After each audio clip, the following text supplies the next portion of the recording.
So this would increase to 130 from our previous 100,000. You had asked about the city of Waco and what they had funded and what they planned on funding. They have always contributed 75,000, and of course, their budget is not adopted yet either, but the plan is that they would continue the $75,000 level of funding into next year. Stay on our timeline. Those letters need to go out from the judge's office today. So I just wanted to just come back here and just make sure, that we all knew what those ending numbers look like. Everyone has received a COLA on this list. So the right side is just what our fiscal year 22 elected official salaries look like. Some of the judges are, the COLA doesn't apply to them because those numbers are set a different way. But the ones that are highlighted in yellow, those were the amounts that Anna spoke on and recommended moving those up to a certain level. And then, of course, the COLA is added on top of that. So I just wanted to just make sure that we were all still, agreeable to those amounts, just because those letters do need to go out today. And we hadn't really The looked at. adjustments came in the highlighted yellow, Yes, sir. and that was due to the fact that they were out of our criterion. Yes. Yes. So you brought those up. Between now and the final adoption, which is August the 24th, we will come back and talk about the disposition of any of the funds that are over and above the policy of our unassigned fund balance policy of 33%, and how we, if we choose to apply any of those towards things. And one of the, one item was on our retirement debt. It looks like there's about a little over $90,000. For every $1 million we pay down on that debt, there's a little over 90,000 and some change. Correct. So Savings that goes up over time if salaries are adjusted up. that's correct. So yeah, those paying in $1 million or whatever the amount may be is going to affect of course, you're going to be out that cash for the year to pay down that debt, but then it's going to affect your retirement rate also. Right. So And the cash position that we're in because of the rate environment. So we have received, of course, the certified values and then the new calculations of the tax rate. We'll share our screen here. This updated spreadsheet is, of course, on the budget workshop drive today, unfortunately. But that one is just one that's there. We've had questions, and we can always adjust as more information comes in. Good. The other ones that we'll need to come back to in this department are the MHMR contracts. And of course, those will come in for your review in this next month. The animal birth control clinic. So they increased their ask this year to that 125,000. You had questions about what the city was contributing to ABC. And so what we have found out, they currently and have for some years now, their budget is 166,000. Theirs is a little bit different than ours. So what's happening there is they budget, and then they have an agreement with, of course, with ABC, and they're being billed per instance per surgery and microchip. And so they've budgeted 166 for a while, but from what I gathered, it's just a flat rate that has been sufficient to cover the amount that's billed to them monthly. So they have not adjusted that for a while, but it's, again, just based on how many instances they are actually billing for. So that's a little different than our arrangement where we're just giving them flat money to do whatever they. To cover the areas outside outside the incorporated cities, yes, sir. So with the 125,000, it's just down at the bottom of perfect. That section there. She says that, to reach the areas in need, this would cover over 1,500 animals. They would receive spay, neuter, and microchip. And that the 19,000, the past funding level, is exhausted within 3 months, usually. Economic Development Department. The Sports Commission asked for an increase in funding of Recording in progress.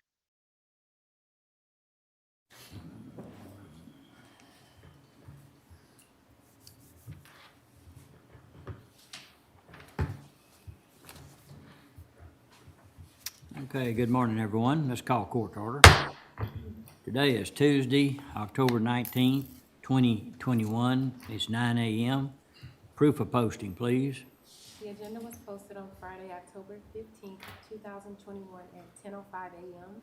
The supplemental agenda was posted on Friday, October 15th, 2021 at 3:35 p.m. Okay, thank you. All right, let's pause briefly for a moment of silence, and then we'll have a pledge to the flags.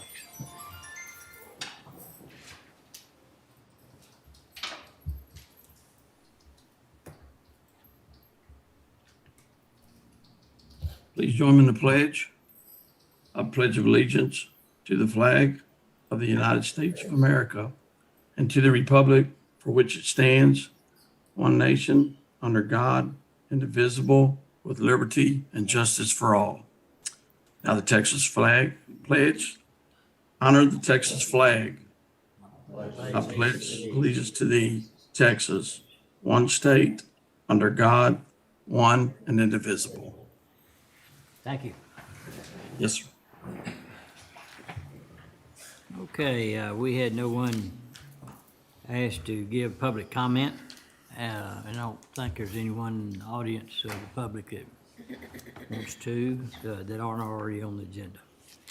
Okay, under items D, under proclamations and resolutions, under D1, Commissioner Miller, Yes, D1 and D2. yes, good morning, and thank you. Both of these proclamations will be presented at the events.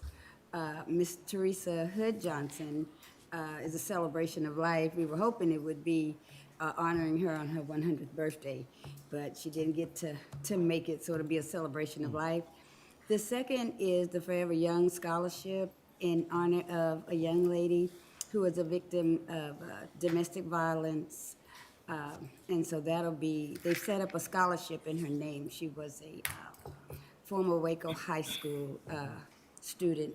And so there are no objections. I'd like to just go ahead and approve the proclamation recognizing a celebration of life for Mrs. Teresa Hood Johnson, and the proclamation recognizing Breaking the Silence, the Forever Young Scholarship in honor of Sakira Young. Okay, and that's a form of a motion? Yes. All right, is there a second? Second. Have a motion and a second. Any other discussion? No other discussion, all in favor say aye. Aye. Oppose? Pass. All right, going to, under the consent agenda, recommended pulls are E3A, E3B, E3C, and E9. Are there any other pulls recommended by the court? If not, is there a motion to approve the consent agenda with the exception of the pulls? Motion to approve. Second. Motion made and second. Any other discussion? No other discussion. All in favor say aye. Aye. Aye. Oppose? Pass. Okay, Dustin? Yes, sir. Judge, if we could go to item M1, discussion and or action on matters regarding COVID-19. I'd like to call on Elizabeth for an update. Good morning, everyone. Good morning. I just want to give a quick update. As of 10/17, at our Waco Regional Infusion Center over at the TSTC campus, we've actually done 366 infusions to date. And so that will continue, and that was extended for operations for another month until November 23rd. Okay, good. And I have received feedback from the community on how well that was operated, and the courtesies extended to all those people in there. That So- is good to hear. You'll pass that on. Yes, sir. All right. Anything else, Elizabeth? That's it. Okay. Any questions for Elizabeth? No. Not, let's see, do we need to approve that report for recording purposes, Dustin, or not? We don't have to, Judge. No, sir. Okay, thank you. Thank you, Elizabeth. Yes, sir. Moving on to item L1 regarding the U.S. Department of Treasury Coronavirus Local Fiscal Recovery Fund American Rescue Plan. L1A is authorization of American Rescue Plan Act spending fund. If the court remembers last session, we kind of stepped through this draft of the spending plan. Mike, do you want to kind of go back over it real quick? Morning, Mike. One, yes, we started off by, it's just sort of to give us a more of a structured approach to considering spending the money or spending the money. And note that we've already spent 5.5 on health projects with MHMR, Heart Texas MHMR, and with Waco Family Medicine. So that's 5.5 that's outside of any county projects. We looked at, then we would look at county projects, and we have the changeover of the downtown jail, HVAC systems for various buildings, and also a air purifying, actually an air sanitation system for those buildings as things we're looking at. At the end, we have factors that'll be considered. Right now, we only have $2 million in the fund to distribute to, as itemized in the fund, to distribute to nonprofits or stuff like that. But that will go up once we get the numbers on the other stuff, hopefully. Last time, there's factors there, and last time, Commissioner Smith, I believe you stated a couple of factors you'd like to see, and those factors were added. And Dustin, do you remember which ones those were exactly? I remember adding them, but I don't remember which ones they were exactly. Yes, sir. Give me 1 second. I'm pulling it up. It had to do with whether if it was in another city limit, if that city had been asked for Rescue Plan Act funds, and if they were contributing. Yeah, there was a couple others. For some reason, I couldn't get that document here. But at any rate, what it's meant to do is keep a uniform kind of pipeline where we're not going out all over the place at once. And, having an application process that is the same every time. Did you find it, Dustin? Yes, sir. Give me 1 second. I've got to jump over to it. So they were the bottom three bullets. Is the applicant paying for most or a large portion of the project through its own funds or debt? If the project is located within a city, has the applicant applied to the city for ARPA funds? And if the project is located within a city, is the city providing ARPA funding for the project?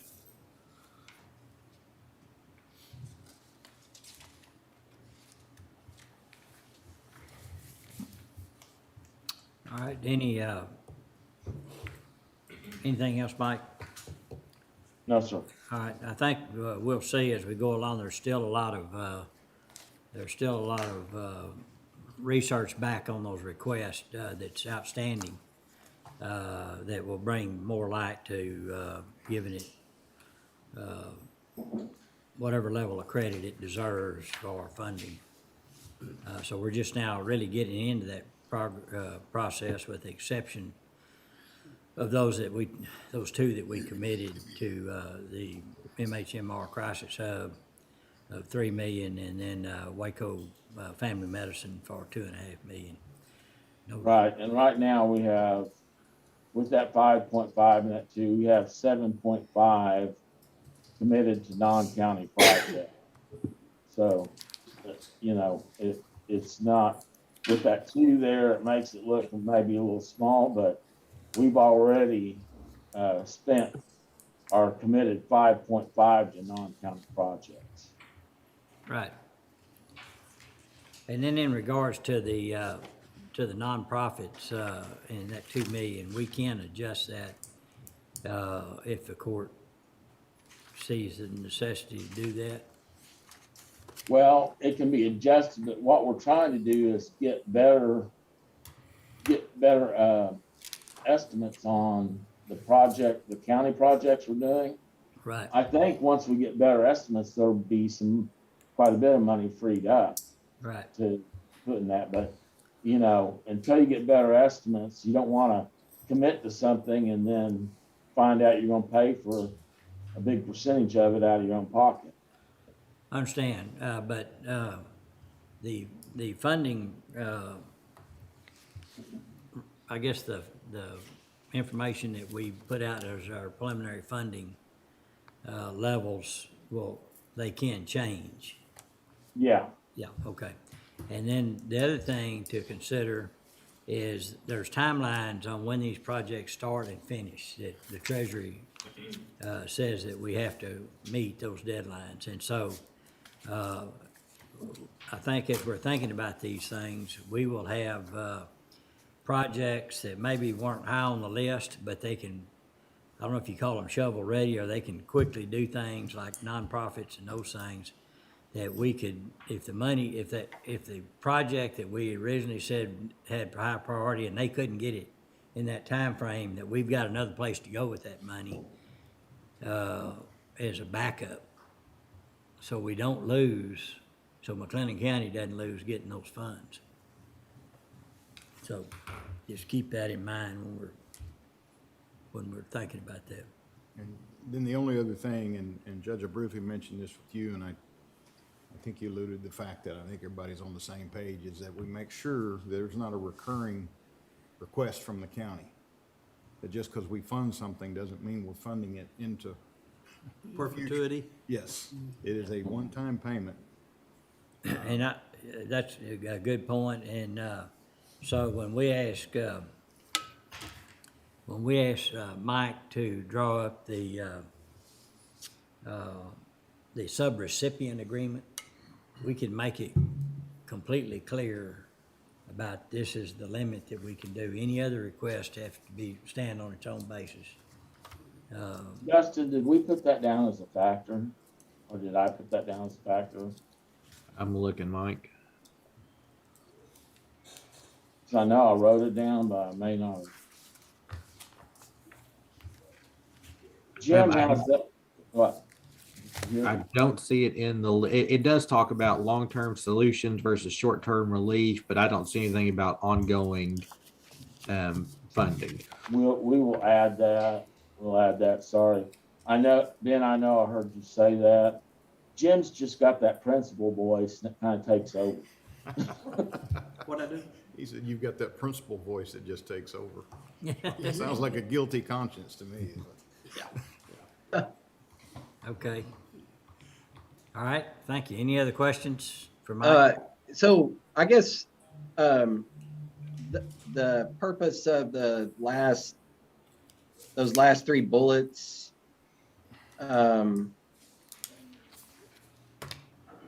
we're trying to eliminate doubling up. Is what I'm hoping. Is that correct? I mean, that would be my hope. Is that we're not. That's correct. That's Somebody's correct. not double dipping. That's correct, and plus we will add that new section that says. But if we could combine, you know, if it was worthy, I suppose. If we could combine, you know, I mean the combined, you know, the combined city and counties nearly what 100 million, I guess. So. Yeah. I think Commissioner Jones, one of the reasons I had alluded to that initially was that if a entity who's making the request lies entirely within the limits of an incorporated area, is that incorporated area willing to also step up Right. and fund a portion of the request? That's one thing. And then if it's a taxing authority or an entity that has the ability to raise funds through fees or taxes, are they keeping their fees and rates low and us ending up subsidizing it? Or could they pay for a portion of it if they simply raise their rates that are to a comparable rate to other entities in the county? Those are things that are of interest to me.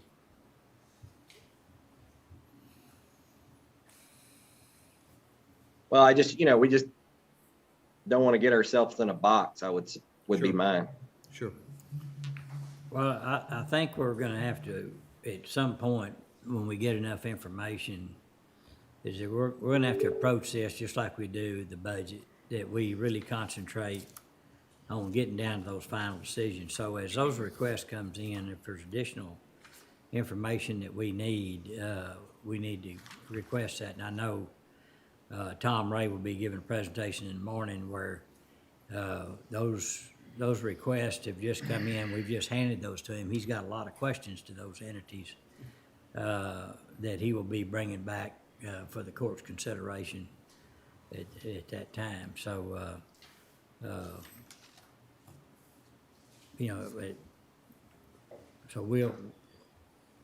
I don't think we want to make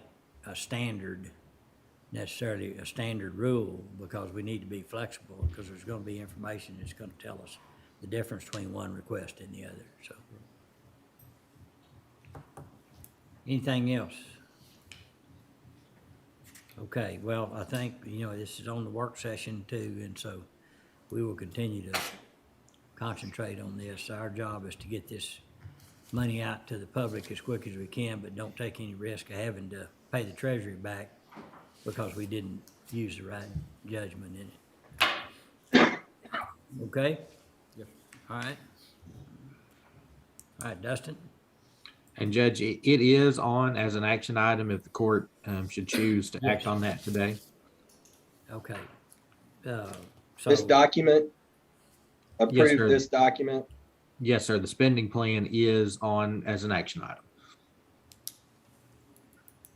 Okay, what's the pleasure of the court? If we're voting to approve L1A. Yes. Yes, sir. Yep. Is there anything that needs to be added or deleted that we have just discussed now? I think we need to add, Ben's ask. So it'd be and that would be in the subrecipient agreement? To just Well- say that, Or defer? No, it's I think it was, Dustin, what was the ask? One-time payment? Yeah, not currently, a one-time payment, not, taking on any, ongoing maintenance or responsibility. Yeah, we could add that to the factors, but,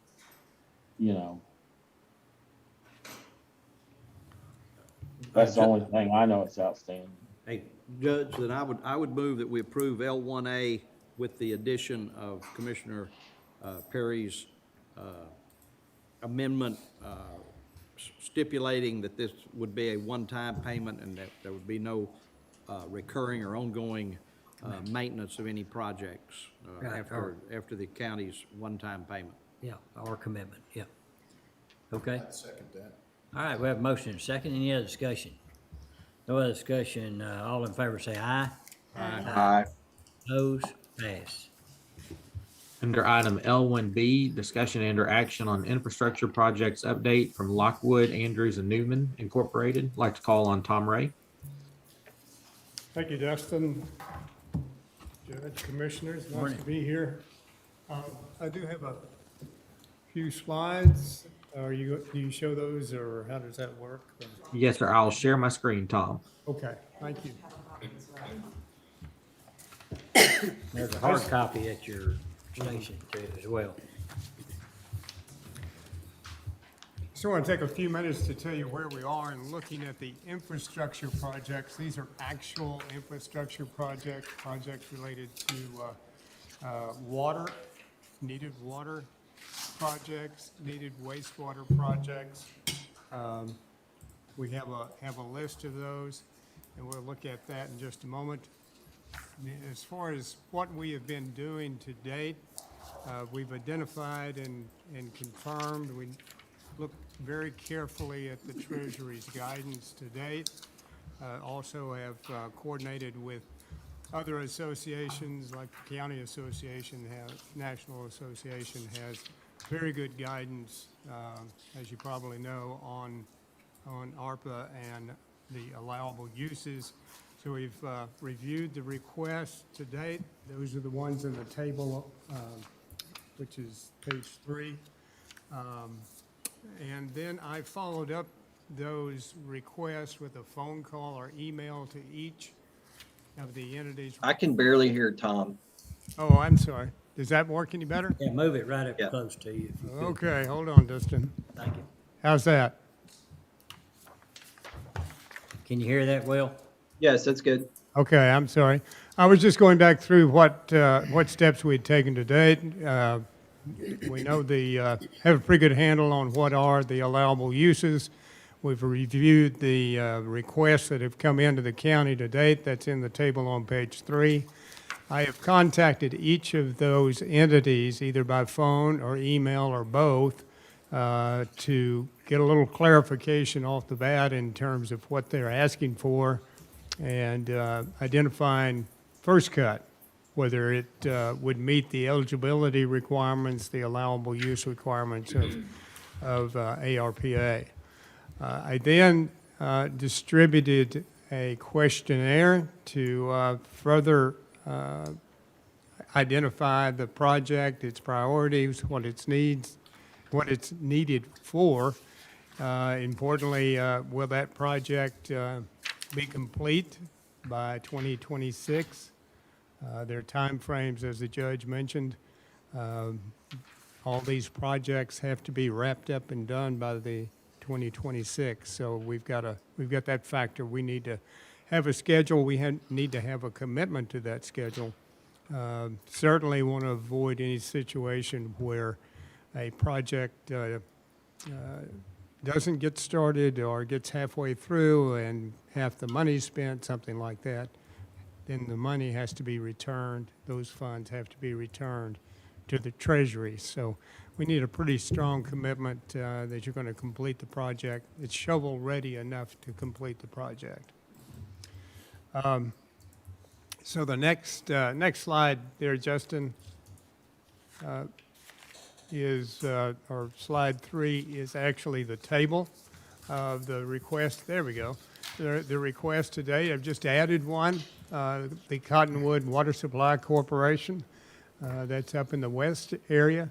I did find out, Judge, I called the manager there, and she said they have maybe 8 connections outside of McLennan County.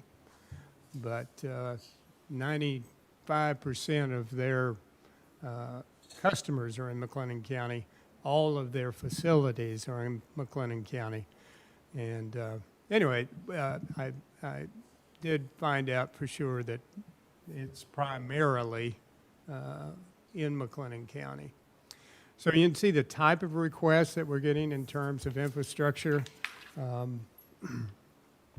Most of them deal with water, with the exception of McLennan County WCID number 2 that needs a connection to WMARS. That's a big ticket item. That's $5 to $7 million. That's one of the higher, well, it is the highest request in terms of dollars. We had 2 or 3 requests related to generators. The state of Texas has required all systems, regardless of their size, to have certain backup resiliency type measures taken, and one of those is generators. And so these systems are kind of hit all of a sudden kind of like the February ice storm. They were hit with the requirement to have these backup generators. Excuse me. So, so we have a number of generator requests, and a couple of others I wanted to point out.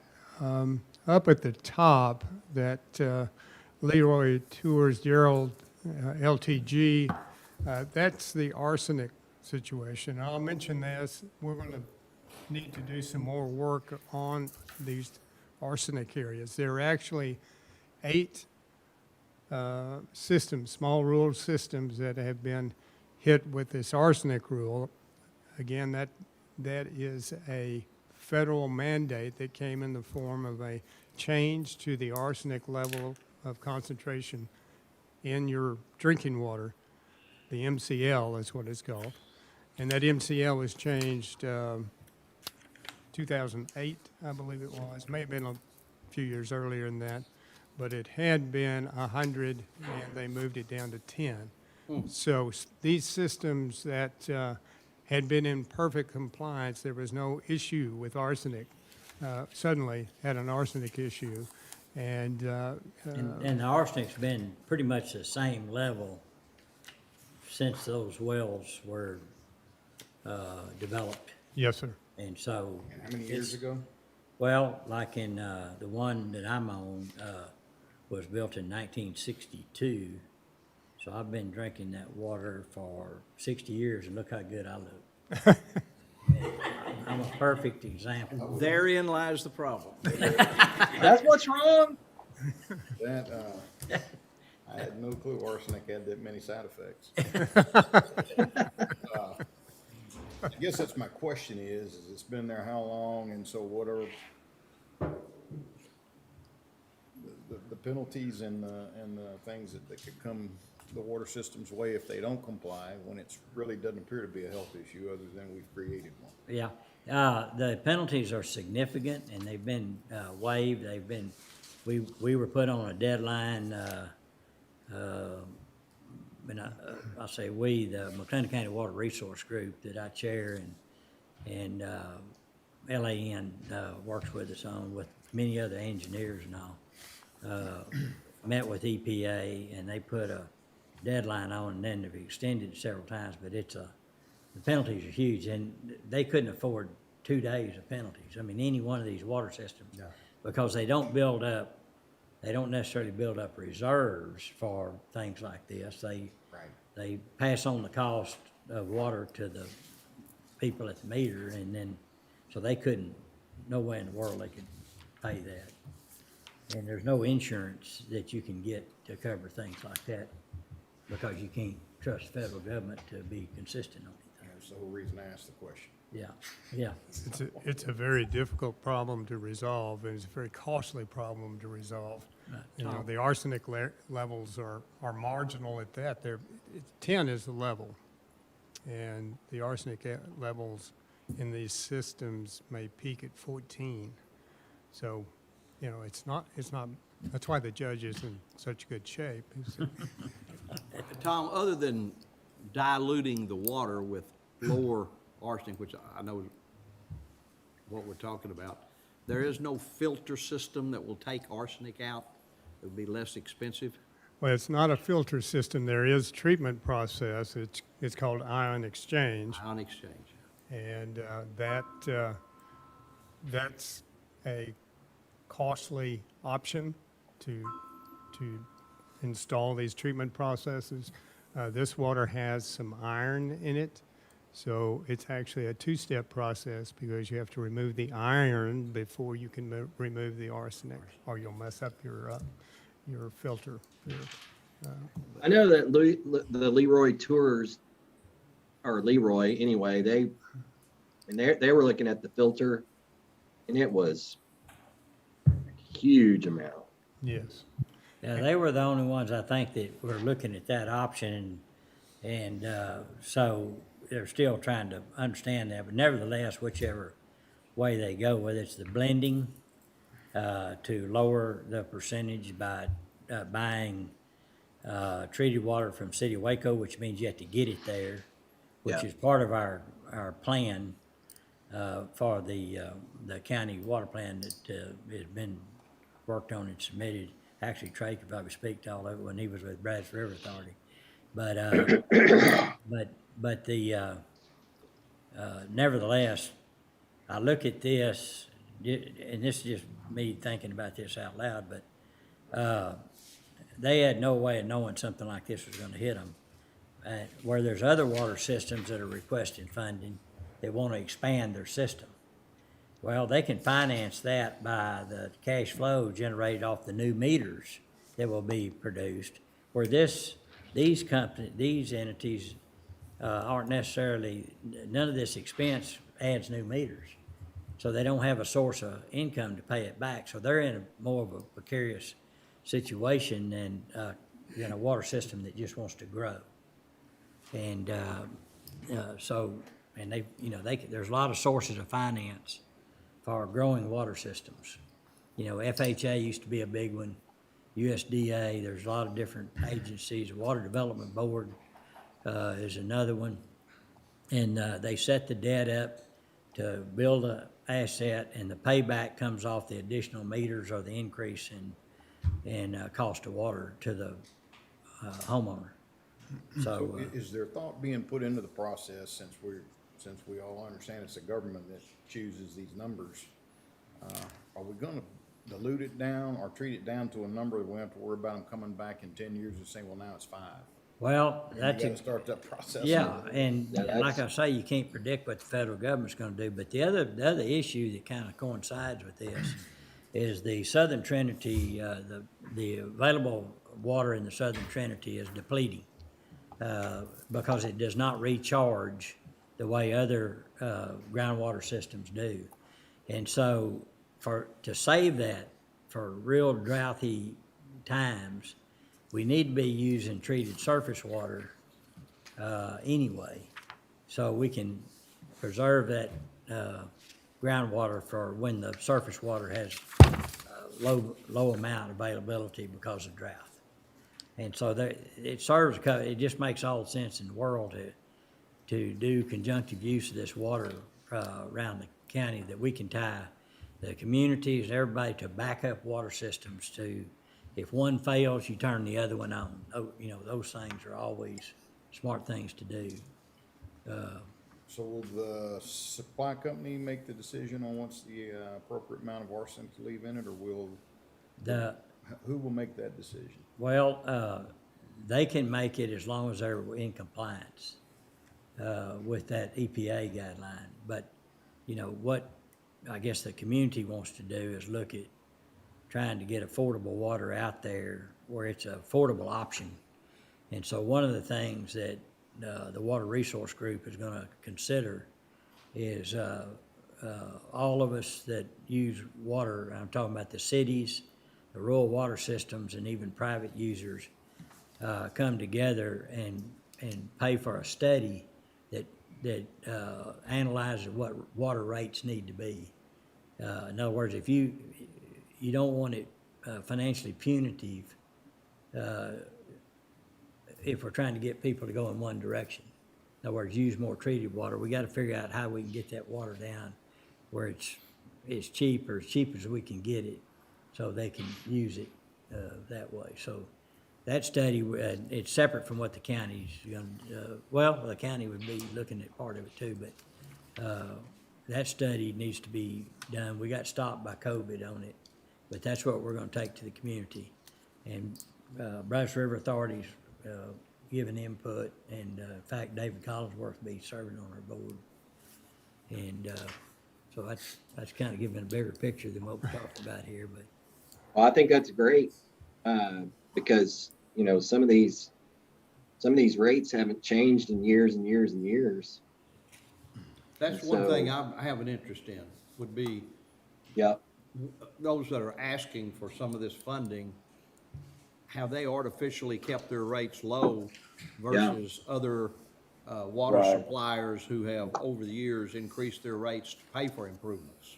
That's a good point, Commissioner. In just a minute, we'll look at a questionnaire I sent out to try to get more detail, but I need to follow up even on that and ask for, think what we need is a rate history. What is the history of your water rates? And we can look at that and analyze if they've just been right along, or if they've, some of these systems, like the Cottonwood system, has had major events. The fertilizer explosion, they serve that area. So she was telling me about some of the unexpected You bet.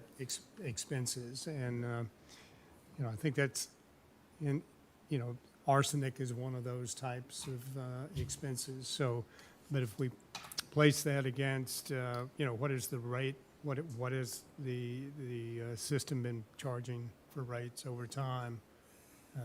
And if it's been flat for many, many years, the question comes, well, maybe you need to go up to maintain and et cetera, to do some of the things you're requesting. Yeah, and I think we're gonna see where most of them have gone up here recently. I know ours has, but at least $10 a month higher in anticipation of what expenses are gonna do. But doesn't the Public Utility Commission have a little bit of regulatory authority over these? Yes. Don't they have some? Yes, they do. A few years ago, the PUC took on that responsibility, or legislature gave them that responsibility. Okay, go ahead. Judge. I'm sorry, we. You have a question, Judge. Commissioner? Yes. Yes, I have a question, Tom. Tom, did, you talk to anybody at Riesel? They're out on the very edge, have no surface water availability, and are going through this arsenic thing. They're trying to do a blending, but with Brazos alluvium water. And that's turned out, they're having to look further and further away from what the targeted alluvial wells were gonna be. Has anybody reached out to them? I have. I've mentioned that, we're looking at all these water systems, but I haven't heard anything back from them. Okay, well, I'll get an application for them. Okay. I have a meeting I'm trying to get scheduled with Bob Wallace. Bob, I think, worked with Riesel. Yeah, he does. Okay, then that's the right person. I'm sure he'll fill me in. Yeah, he will. Good. All right? So that's our projects to date, infrastructure. That, if you look at that, it's. And there'll be probably more added to this. Oh, yes. Yeah, and Oh, so yes. it's just an example of that. Yeah, and a couple of, that gray box, I'll just point out, there's 2 gray boxes on there. Those are just ideas, concepts. They have the potential of being, very beneficial to the county, but those need to be looked into a little more, and I'll do that. So we're talking between 12.4 million and 14.4 million just as a start, so you can kind of get a sense of what the costs are looking at. Again, I've followed up with all of these entities requesting and sent them a questionnaire. And Dustin, I think that next slide shows the questionnaire. Next slide, there we go. Little 2-page deal to get an idea, a better idea of what they're using the water for. I think this would be very good backup for the Treasury Department. If they have any questions, hey, we went through this exercise. Every one of these that we provided ARPA money to completed this kind of informational request. And we were able to establish it was a needed water or wastewater project, a needed infrastructure project. So that's sent out, and hit the next button there. There it is. And Commissioner Smith, I put a due date on that this Friday, just to make sure that we got this information back. in a That's when their timely homework's fashion. due. That's right. Wait till the night before. And I've gotten 1 or 2 of them back already, but the others, I will, we need to keep to a pretty strong requirement on deadlines to get this information in and get this money out. So we're dealing with construction projects, and we're dealing with all types of issues right now with construction, as you know. Then the supply chain is a big part of the timeline on doing a construction project. So if that stays the way it is or gets worse, then these projects are going to need to get started as soon as possible, put it that way. But there wouldn't be a problem, some of them getting put off till the second round of funding came in, right? Probably not. You know, I think when we get a project schedule of, you know, where is your project? Some of these are in place. That's probably the next thing we'll have to discuss is who gets started in the Yeah. first round and who gets started in the second round That's of right. funding. Yeah, and back to something that Commissioner Perry, and maybe you can explain this, Tom. Does the project have to be finished by 2026, or our money expended to them by 2026? I mean, if they lack 2 days worth of, what's the flexibility in that? Well, right now, it's 2026 to be completed. The project itself? Yeah, but flexibility may be in there, you know, we're dealing, I think we could probably, I think as time goes on, kind of like the stimulus bill back under Obama, it had deadlines for completion as well. Some of those projects went over those deadlines. But I think going into it, there needs to be a commitment to keep that Sure. deadline. Right, okay. And Commissioner, I don't know if the project is it concentrates on the money, so I think the money has to be committed by 2024, Yes. December 2024, and spent by December 2026. Yeah, but spent means what? Yeah. Spent by us to the So- project? So most of Right. the time, the grants, when they say Well- expended, it's that you have incurred the expense, not that we have just passed money over to a subrecipient, but that they have actually incurred They have- some expenditure to match To match. to that. Yes. They've actually done, Yes. okay. Yes. Completed process that they Yes. paid for. Yes. Okay.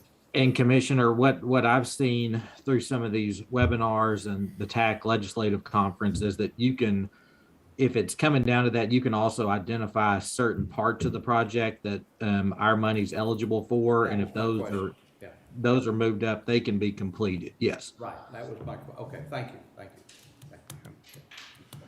And All right. Possibly should have read through this a little.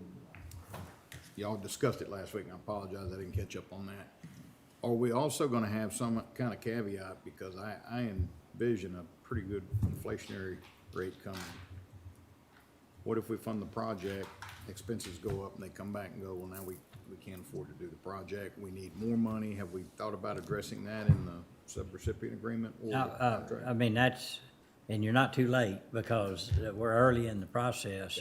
And those are the questions, once we kind of round up the ones that we think we can help, then those are the questions we need to ask to be sure. You know, what are you gonna do if the building material cost, let's say it's a actual infrastructure project and the cost is gonna go up 25%, how are you gonna be able to handle that? And, you know, if they don't have a way to handle it, and that's a real possibility, then we'll consider maybe another project might need to be looked at rather than that one. So, Right, okay. Good questions. just remember the funding, Francis looking it up right now, I think. We got the funding, was it May. May?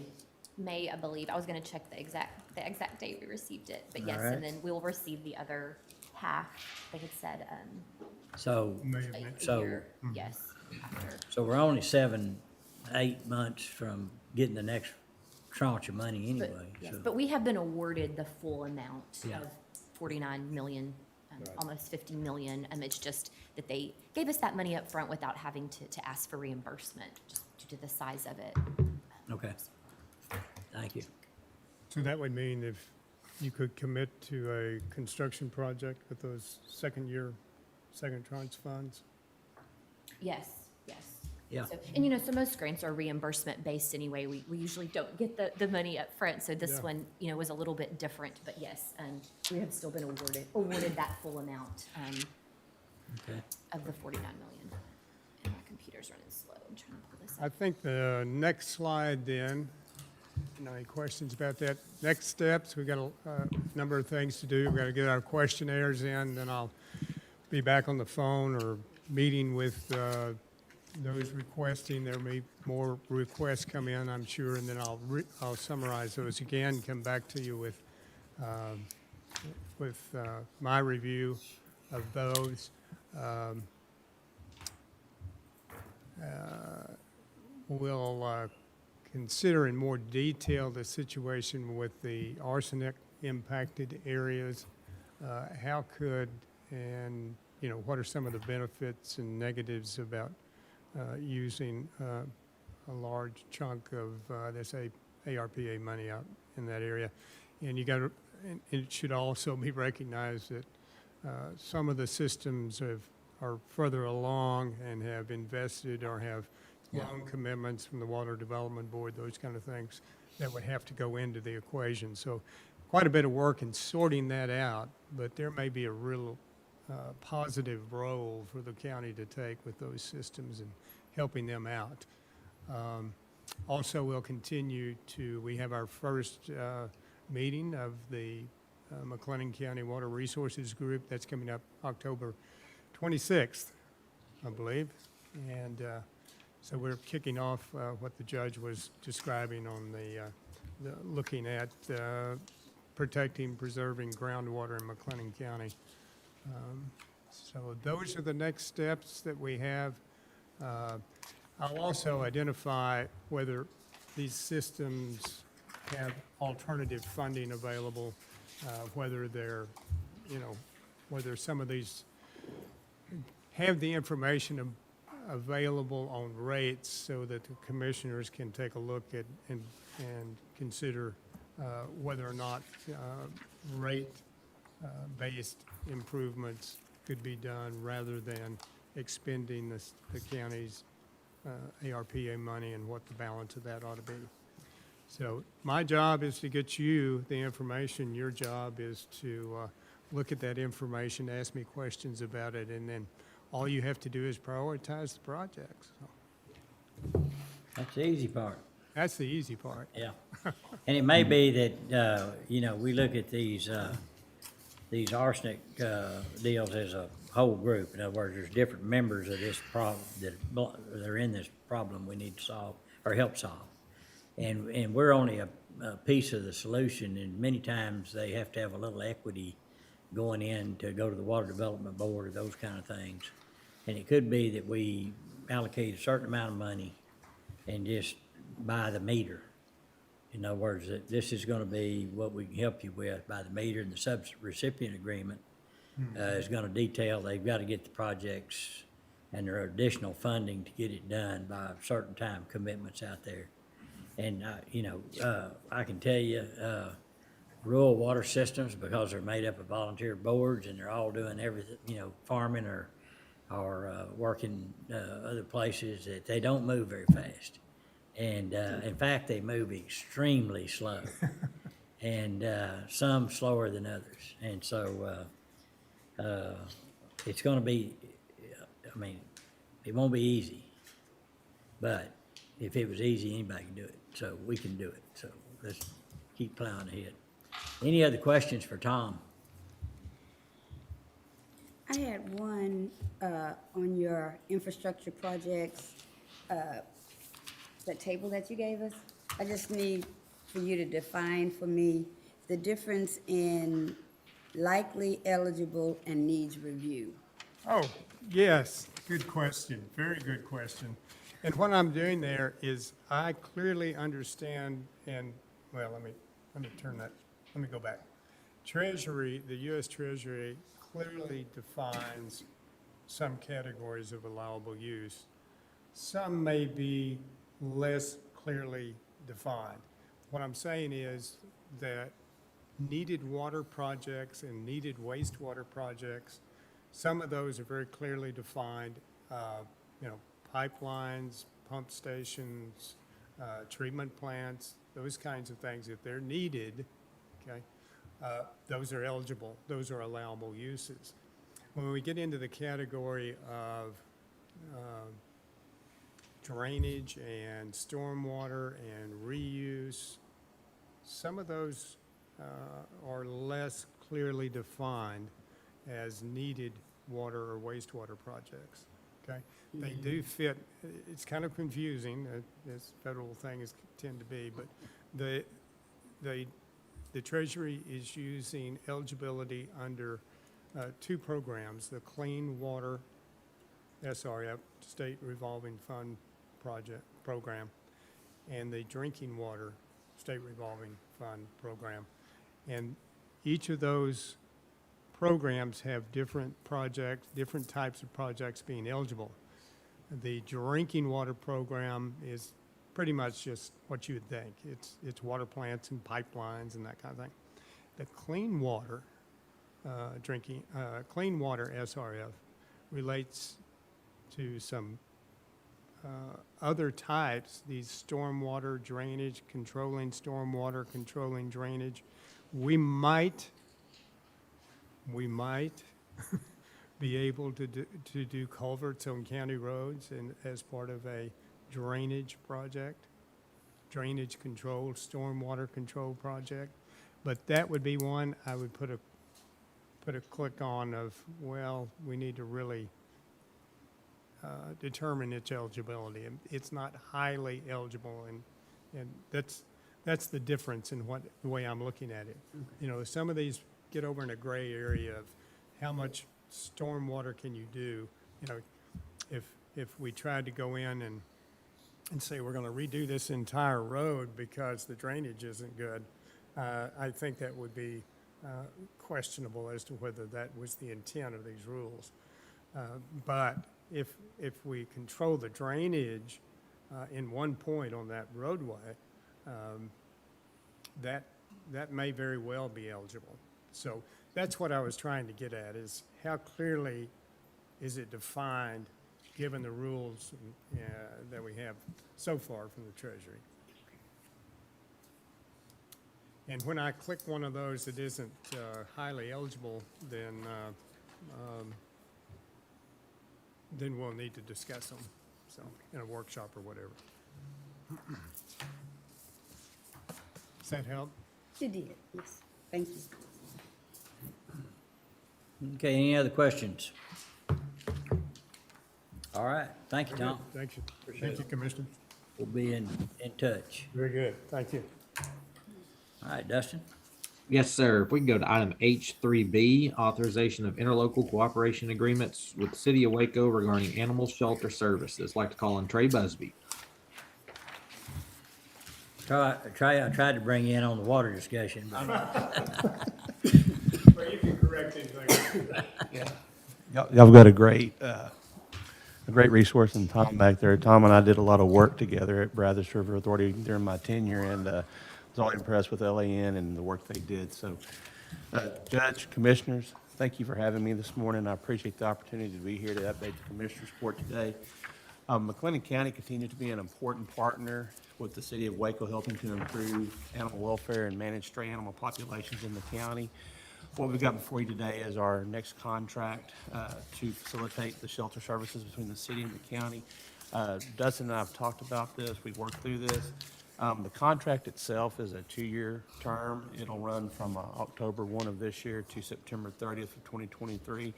How we've set up the cost arrangement in the contract is for this fiscal year, 2022, we'll continue with the existing fee structure of $75 per animal brought to the shelter. As we enter fiscal year 2023, we'll transition that to a share of the full net operating expenses that the other shelter partners sharing with the city of Waco. And we'll work with Dustin to get that budget information to the Commissioners Court for you to review as you enter your budget season next year. So, Dustin, is there anything else that you want to add to this discussion? And the court will remember, and Francis can help me with this, for a 4 or 5 year period, we had paid $50,000 a year that contributed to the construction of the animal shelter. And we had stopped paying that in 2021, I believe. I believe 2020 was the last full year. Correct. And so with what the city's proposing, it looks like for FY22, our costs would be more in line with those years where we were paying that 50,000 plus the actual intake numbers. So just something for the court to be aware of as the city transitions this, like Trace said, more of what they're doing with the other entities that participate in the shelter agreement. And to give you some picture of what the financial impact would be, In the fiscal year 22, keeping the payments the same, the county's going to pay about $6,000 this year based on the intake numbers we had for last year, which is how the contract is set up. If we would have used the net operating expense calculation for this fiscal year, that payment would have been closer to $53,000, which was in line with some of the previous years when you were paying the $50,000 contribution plus the intake. In fiscal years 2019 and fiscal years 2020, the county paid a total of around $60,000 to the city for the construction contribution plus the services we provide. So this year will be a little bit of a break, like I said, $6,000 this year. But as we move into next fiscal year, we'll work with the county and get that information to you so you guys can take a look at it. So, any questions? Any questions? Just appreciate the What job. did we pay before all the construction payments and things like that? When the city took over the shelter, I believe in the 2013, 2014 timeframe and brought the county in, the county was part of that discussion and that process, and there was a $250,000 contribution at that point in time payable and $50,000 installments over a 5-year period. Commissioner Jones, I can go back and look, but I seem to recall that the payments over that 5-year period were around the $50,000 to $60,000 range, and it was that $50,000 plus it was $8,000 to $10,000 a year in animal services fees that we charge the county. And Yes. Trey, going back, and Will, I can recall these days, and maybe Commissioner Miller as well, but we paid up to $90,000 in 1 year prior to the expansion of the shelter. Right. and to the That was my agreements. question. Yeah, and then there were some years that we didn't get billed what we owed. So it's Yeah. been a give and take, and it's worked out pretty well up to this point. Yeah, I think the regional model that the city's using with, it's not just the county, it's Riesland, West, and Lorena, and it's a lot of the other communities. They all pay a pro rata share based on intake, and it's been a good model, I think, to provide that service. And if you're doing it by yourself, it can be really expensive, so. Any other questions? How do the strays, let's call them strays, that are out in the county, how do they get to the animal shelter? Strays, probably a couple of ways. We'll have folks that will call, like Sheriff's Department will call our animal control services if they find some stray animals or abandoned animals, and we'll bring those in. And then we do have the ability to take in animals from residents throughout the county, just what we call over-the-counter services, and then we charge them a fee to bring them in, and so that's how they get into the shelter. Right, okay. Your Honor, Judge, just one thing, from the previous years, we changed that the only animals that were brought in or directed to be picked up by county employees or county animal control, sheriff's office, that we only paid for that. We didn't have the citizen piece in there because Right. that was unknowable. When the citizens bring it in, they pay a fee as well. The only thing that the county is charged for is if the county, like I said, if the sheriff's department calls us out to pick up an animal, we bring that in, then we charge that fee to the county. Like I said, But see, that's not what the contract says. The contract says that we'll be charged for any animals brought in from the unincorporated areas, including. right. I'm sorry, that's correct. You're correct about that. So can we change that to be just from county sources instead of the citizens? Since the It says that the citizens county are- requests, it says that the county requests the city to pick up. Wouldn't that have to come through us? That, like I said, that when I read through that contract, that's how I interpret that, is that when the county requests the city to come out and pick up, our animal control officers will come out and pick up, and that would be typically through the sheriff's department. Right. And if a person from just a citizen brings one in, then they pay a fee. That's not what the county's charged for. Right. And that's how our fees got so high at one point in time, is because if it was just dropped off and they said it was out in the county, we did back before all of this, we did. Right, when someone brings in a stray animal, and it could be anyone, we charge that individual a fee. It doesn't get charged back to the county. The only thing the county gets charged with, if the county coordinates with the animal control services, invites us out to pick up the animal, then that fee gets charged. Let me go back. This year's contract as proposed, and 1B says the city agrees to receive and hold the animals brought to it from the unincorporated areas of McLennan County by McLennan County officers or citizens. And so right now, what I'd like to do is get some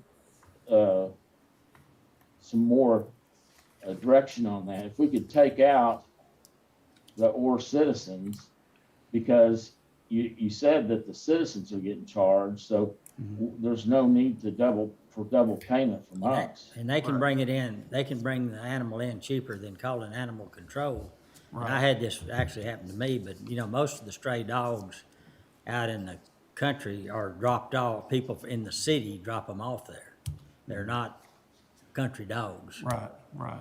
And, so that's the way, I mean, that's, And it looked like we ought to, don't disincentivize those dogs being picked up because they do a lot of, they can do a lot of damage, as you know. Right, right. In cattle and, those things, but, I don't think it's very often that we have our sheriff's office bringing animals in, because typically they're It's more very- violent, and then the city of Waco goes out and picks up if it's Right. deemed to be vicious. We occasionally will have a deputy sheriff bring in an animal, but recently, I think a couple of weeks ago, we partnered with McLennan County. There were 9 animals in the McGregor area that some folks had passed away from COVID, and McLennan County Sheriff came out and invited us out. We coordinated with them to bring those animals into the shelter, so. And hopefully this keeps getting better with the ABC Animal Clinic doing what they do and the Right. additional funding there. This hopefully is something that's not near as prevalent as it's been in the past. Yes, sir. the other thing, it's, yeah, and I may be looking at it wrong, but I know I'm, like the communities over where I live, you know, Mart, Hallsburg, Axtell, they have their little local community websites. And there's always posting a stray dog, whose dog is this? I would say 75% of the time, it's a pit bulldog or a pit bulldog cross. And, you know, they can do some damage on cattle and, Yes, sir. and, Yes, sir. so anyhow, just, People do damage to people too. yeah, Yes, sir. sure can. Yes, sir. Yeah. Okay, All right. Thank you, Judge. I Thank you. Good to see appreciate you. that. Good to see y'all too. all right. Dustin? All right, Judge, that is an action item for the approving the interlocal agreement, and I don't know if we want to approve it with the one change Mike mentioned about removing the citizen piece. I'm comfortable with approving it, subject to Mike working with city and, I'll make the motion. all right? Second. Motion made, and second, any other discussion? No other discussion, all in favor say aye. Aye. Oppose? Pass. Like to go to item Oh, N4, presentation. Hold on, Dustin, ma'am. And I apologize. So can I go back to L1 real quick? Oh. Before we get too far into the agenda. And only reason I want to go back to L1 is to look at that American Rescue Plan, the BKD justification and land determination spreadsheet. On Tom's handout, he doesn't have the project that I have a question about, but it is on the American Rescue Plan spreadsheet, and that's the McLennan and Hill County Tawakoni Creek Water Improvement District. That's the quality study that Dr. Lear had proposed. And so I just had a question of clarification. And I want to know kind of the status on that, because there's no recommendation or any wording in the, Right. so I just kind of wanted to know the status on it. It just hadn't got put on there yet, but Okay. I intend to put it on there. And so we'll get that to him. I think that, that is something that if it doesn't qualify as the ARPA, funding, that we'd want to look at it, to see if we want to partner the old way. Oh, okay. When we didn't have federal money to do We kind of already agreed to do that. Yeah. It's just Oh, taken we'd so already long to agreed. play out that we've got ARPA funds. And I was in a meeting with the city and, the Tawakoni Watershed Group, their board, and it appears they're getting all their, issues worked out, and so they're gonna move forward, and so we do need to consider that. It would be, if it fit under ARPA funding, fine, but if it doesn't, I think that's something that before ARPA even came up when we first started discussing it, it's deferred 10, 15 times, but it sounds like they've got, all their issues worked out. So, I'll get it on the list, but, we need to, ask Dr. Lear, to, come back for our final request, and we can make a decision based on Okay. whatever our decision is. All right, Dustin? All right, I'd like to go to item N4. This is a presentation from Crawford's OCI Solar Farm. I believe there's a representative in court, and then James Scott is online as well. Okay, yes, we have, Steve Van Dyke here, so, Morning. morning, How are you guys doing? fine. Judge, commissioners, thank you for allowing us to come today. My name's Stephen Van Dyke with Cummings Westlake. I'm a tax consultant. We've also got James Scott from OCI coming in from Zoom. The reason we're here today is we want to talk to you guys about trying to obtain a 312 abatement agreement. We started off with Seth Morris over at the Economic Development Committee. We had a Zoom call with Mr. Chapman, and then we had another Zoom call with Commissioner Perry because it's in his precinct. I'll let James go ahead and kind of talk about OCI, the company he works for, and the solar project, and then kind of talk about the 312. We like to, at the end of the day, submit an application and further review, and hopefully at the end of the day, procure that abatement. James? Yeah, hi, can you guys hear me okay? Yes, sir. Okay, great. Hi, I'm James Scott. I'm a Senior Project Development Manager for OCI Solar. We are a solar project development operation and owner of solar projects based in San Antonio. I have a presentation there. I don't know if y'all are looking at it or if you need me to share it, but I think they're pulling it up. 1 second. we have just a little bit about the company. We've been around in Texas as our U.S. headquarters, or I guess our solar headquarters, since 2012. We operate as a subsidiary of OCI Company, which is about a close to $5 billion company. And we have, here in San Antonio, we have kind of the distinction of two, I guess, claims to fame. Since we've been in Texas, we've developed and built more large-scale solar projects than any other company in Texas. And we also own a manufacturing company called Mission Solar that designs, engineers, and assembles solar modules right here in Texas. I believe we're the only large-scale solar manufacturer in Texas with about 250 employees here in San Antonio. We have come to next slide has a lot about our background. We're very Texas centric. We have done almost all of our work here in Texas, with a little bit in New Jersey and Georgia. And we're beginning to expand, though, however, beyond the borders here. As we've had some good success in the state, we're growing out from here. And over time, we've developed projects in locations like several around San Antonio, Uvalde, Brackettville, McCamey, Lamesa, Haskell. All these are built projects, operational. And most recently, we've got a project starting construction that we've recently down in Falls County, your neighbor, near Chilton, in the Chilton School District. And that's been, it looks like it's going to be a very successful 200 megawatt project. The project I'm here to talk about today, though, is in near Crawford. We're proposing a 100 megawatt project. We've leased enough land for that project to the east of Crawford. We're expecting around $115 million investment, although with inflation right now, supply chain issues, it could go up. We're seeing some real movement like that in the market right now. We're about, I'd say, in the early stage to mid stage of development. We have made some significant progress, but we need to make some significant progress more to make this a reality. And to see the benefits that I've listed here, we will be paying significant amounts to direct payments to landowners for the next 30 to plus years. The project is based on a 40-year life cycle, but the leases allow for a little bit extra beyond that. We would expect construction to take about 1 year and employ anywhere between 100 and 200 construction people. And then we're going to have, on-site permanent employment as well. I have on the slide 1+.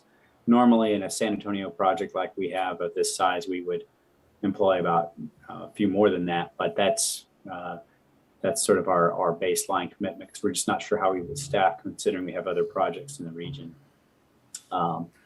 And then of course the ancillary or indirect benefits of a project like this, large scale construction, including local spending on lodging, housing, services. Our projected timeline is that we would start construction late next year and complete it by the end of 23. As I mentioned before, we've leased all the land we need for the project. I believe we have a little over 1,200 leased right now, but we anticipate the actual project size to be closer to 900. And we've begun our interconnection process with ERCOT and with Brazos Electric. They're about halfway through some of our of the interconnection studies that are required in order to interconnect a project like this. We've done phase 1 environmental studies on the site, and although we've added some lands, we'll probably go back and look at that a little bit more. We've completed a hydrology study to make sure we're careful about how water flows on the project. And we've begun, I didn't add this milestone on here, but we've also begun the process of seeking a value limitation agreement with Crawford School District. And Crawford has, together with us, submitted an application to the state comptroller for a Section 313 value limitation agreement. And we have received a formal completeness letter from the comptroller's office, so that's moving along just fine. The next slide has a map of the area. This is it kind of highlights the Crawford School District and where within that school district the project is located. Again, the exact layout has not been determined. We're still kind of early days on engineering, but some of that will come out once we've completed our geotechnical site investigation, our additional hydrology studies, things like that. That'll give us better guidance on exactly how to lay out the project. So that's kind of the nature of the project. It's photovoltaic panels, as you're probably used to. They just are built on it with a single axis tracker. They'll track the sun east to west over the day. These projects, once built, are pretty low maintenance, and we have a lot of experience doing that. We've got a team here in San Antonio, but also elsewhere in the state. We've operated a number of projects for years, and we've had a lot of experience with that. So we're confident that we can keep it up and running. We're kind of proud of the fact that our projects that we own and operate have during the winter storm had over 96% daytime availability. Obviously daytime, because solar is only producing during the daytime. So that's kind of my presentation. I didn't want to take up too much of your time, but I wanted to let you know we're very excited about being in McLennan County. We'd love to be able to push this forward with a lot of the changes in the economics of this project lately. Tax abatements are actually more and more important to us as we see our other costs creeping up in order to remain competitive with other projects and other counties and other states even. This is really important and helpful. And we think we add a lot of value to the community, to the tax base in the long term, and really appreciate y'all's help and support in any the time that you give us to share these details of this project. All right, thank you. Questions? Mr. Jones, you had a question? What do you do to mitigate any visual impairments that are caused to the land, visual pollution, things like that? Sure, that's a great question. OCI has, we're happy to share with you and show you some of our projects if you're interested. But what we tend to do, we find that when we overlease, we typically lease more land than we're actually going to build upon. And that gives us the flexibility to work with neighbors to make sure that we have setbacks from people's homes. Things so you're not right up there, your fence isn't right up on when they're used to looking at a pretty hillside or something like that, and all of a sudden their view is now different. So among other things, we use setbacks, but in other cases, like in Falls County, we'll be planting trees to actually we gave the landowner himself money to plant the trees in order to because he can get what he wants, where he wants it. But we've done that in both cases. And some of our projects will leave if there exists trees along the road or fence line, even just simple hackberries or cedars can make a nice visual buffer. The panels aren't very tall, so they a lot of times, for example, a Uvalde project, you don't know it's there until you're right up on it because of mainly just of the trees on the fence line, and the lay of the land being relatively flat. So it's really on a case-by-case basis, but we do everything we can to make sure that the community, we're not left something that's unsightly. What federal incentives are you receiving already? These projects are financed in a way using tax credits, federal tax credits. They right now represent, I think, about 26%. There's an investment tax credit that represents about 26% of the value of the project. And what that is effectively that a bank or a lending institution or an investor that has a tax credit appetite will participate in the financing of the project. And then they'll utilize those tax credits to offset their tax burden from other business activities. So that's the structure of federal incentives for these projects. At the moment, I believe that we're still into there are proposals to extend tax credits, but my understanding right now is we're still in a phase out that was of the tax credits that was established during the Obama administration, I believe, and it's a step down of the credit over years. That might be changed with the new administration, but currently that's the primary or maybe the only federal incentive that we utilize. Will your panels be hooked to any type of battery? Is there any plans for a battery? There's some large battery installations going up in the Panhandle. Yeah, sure. The current plan, we're leaving that door open, and I'll be real frank that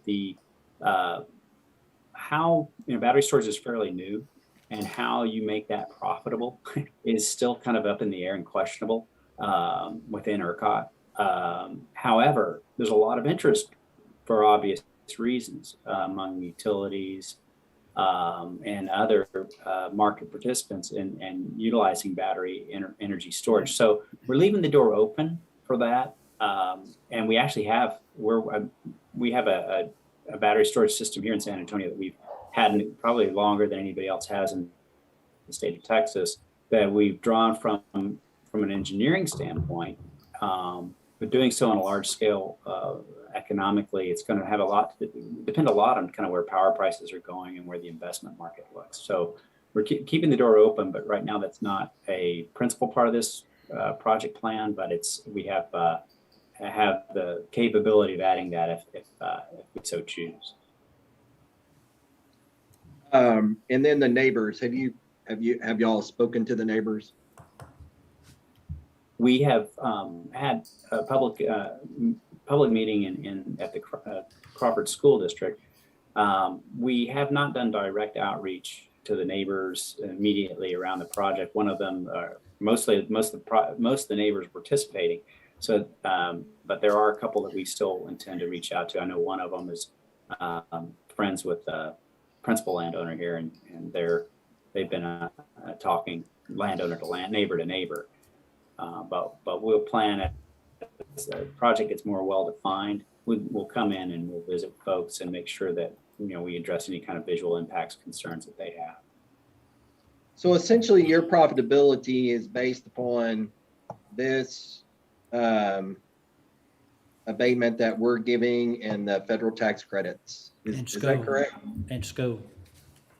And the ISD Chapter 313 agreement. And how much longer are those 313 agreements? They're supposed to go away, aren't they? So it sunsets at the end of next year. Correct. So you need to get an application in by probably April of 2022 to have it finalized by the end of the year. But you just need to have the application and the agreement signed by the end of 2022. Well, I think we need to be subsidizing more non-alternative energy, honestly. So that's a little more reliable than solar and wind. Well, as I say, our projects were, if you use the winter storm as a barometer, very, very reliable. More reliable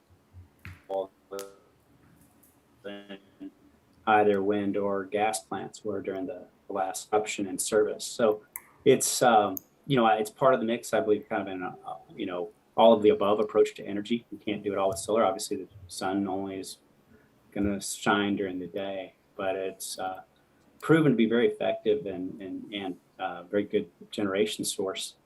As far as the incentives that are used to support these projects, they are important to us. I won't whitewash it. That's if in most of these cases, you combine these incentives, there would not be a margin of profit. But then again, you would not have, all of these other benefits to the community. Like I said, the direct landowner payments, enormous tax payments over the life of the project. One good example is you take this land out of ag and you put it into commercial taxes, and we pay the rollback tax the first year. And I don't know about this specific project, but Falls County, it represented just our rollback payment equaled 26 years of ag payments on that land. So the county just the first day wound up making what it would have taken 26 years to make in taxes on this land. So there's a lot of benefit there. The abatement, though, it's not, if you take these combined incentives, I've never seen a case where the combined incentives were probably not, extremely important to the viability of the project, or probably would not have gone forward probably. Mr. Scott, you said that and the tax credits amounted to 26% of the revenue. Did I understand that right? Cost. Of the cost. 26. Well, not the revenue, but the investment. Yeah, they'll pay that out over a number of years. And I'm not a finance expert about how these are structured, but the investment tax credit used for solar projects amounts to 26% of the total investment. Okay, and then what about the 313 ISD? What percentage does it cover? Well, it's a cap on the tax. It's a value limitation. It's a value limitation. So say we put in $115 million worth of investment here. The state will, for the first 10 years, I believe this one's a $20 million school district. Varies from school district to school district. If it was in a different one, it might be 30, 50, whatever it is. But that's how that works. So for 10 years, you're capped at that 20 million level, and then after that, you're taxed at the full value. Do you know what, in this request for you've the got remainder for the of county, project. what's the value of our abatement? I haven't talked to, anybody at the chamber about this, but what is the value to Well, you of our?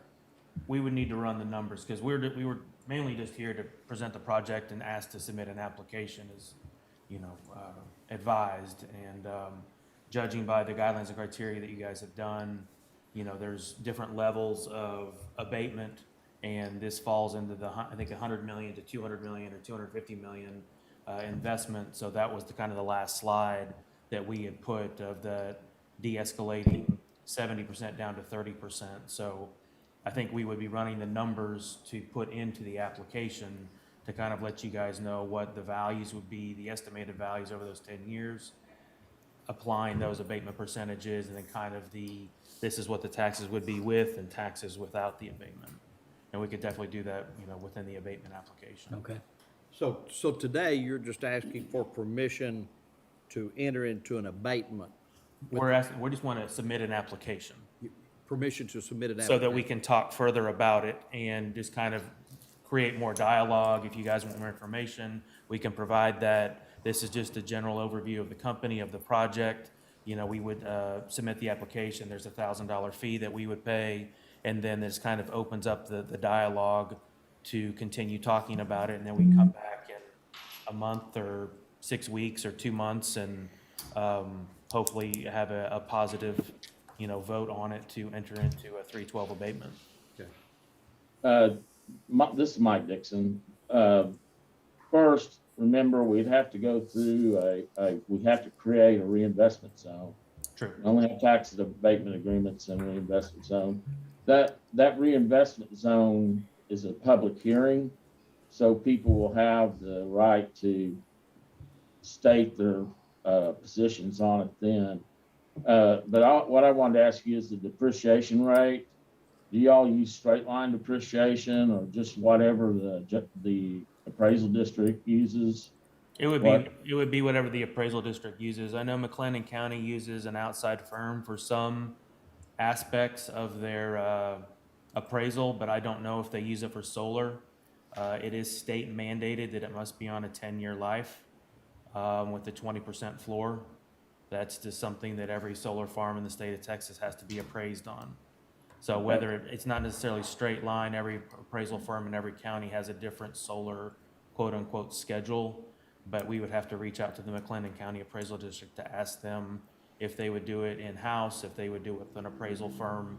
And then there lies the appraisal firms do think that their depreciation schedules are proprietary information. So it is hard to get their actual depreciation schedules.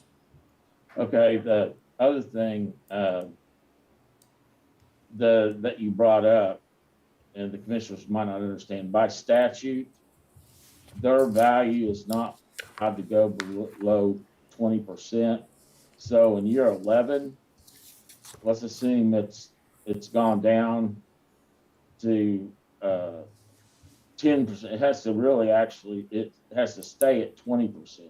Into perpetuity, essentially from year 11 on to year 30 or 40. 30, 40, whatever it is, until they, no telling what the technology will be like in 30 years from now. But yeah, that is the state statute that it has to be 20% floor.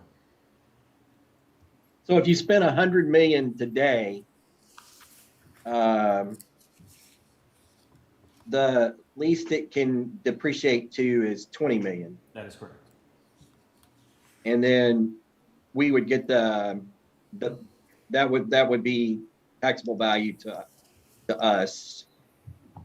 That is correct. And I don't have a copy of your abatement proposal. So. Oh, we were told to come here first and present before we submit an application. So we haven't given an application yet. We're just asking. You put that up on the screen earlier. I think you put up an example. Yeah. Oh, the abatement schedule? Yeah. Yeah, that's from your guidelines and criteria. That's from Yeah. what we did in a previous. Yeah, in your guidelines criteria. What we done you've got- previously. Well, I think it depends on the investment. If it's under 100 million, then it's a 7-year varying escalate or de-escalating percentages. If it's over 100 million, it's a 10-year with the ones that we have put on there. And then I think if it gets even higher, yeah, there we go. So years 1 through 10, it goes from 70%, 60, all the way down to 30%. So if it was a $100 million project, you'd have, you'd be taxing 30 million the first year, 40 million, the value would be going down, but, essentially in year 10, when it's at $20 million, the abatement would only be $6 million, so it'd be a $14 million value to you that would be taxed, if my math is correct. 30% of 20 million. And then it would be on the rolls for 20 million years 11 through X.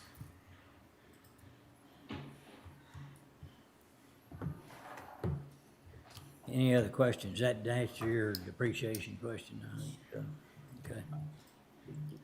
What, my understanding though, today, if there's a motion today, is this an action item then that we let them move forward? Is that the extent of our, Dustin, what today? Yeah. It's purely a presentation today, and if from the court, if we would like to move forward with the next step on getting that application from them and then begin work on it, we can do. And as Mike said, there's multiple steps. There's creation of the reinvestment zone, and then before the court can consider a tax abatement, we have to have 30 days notice given before the court can act on it. So there are multiple next steps we need to step through. Okay. I would make one comment, and I think James alluded to this, on the greenbelt buffering that you do with some of your solar farms, plant trees, whatever. I'd be curious how big a trees they have to plant to handle the wind power farms. I was just curious about that, but that's another I question. think we'd use vines. That's another question. Those only grow in California. Okay, all right, that's it. That's my only question.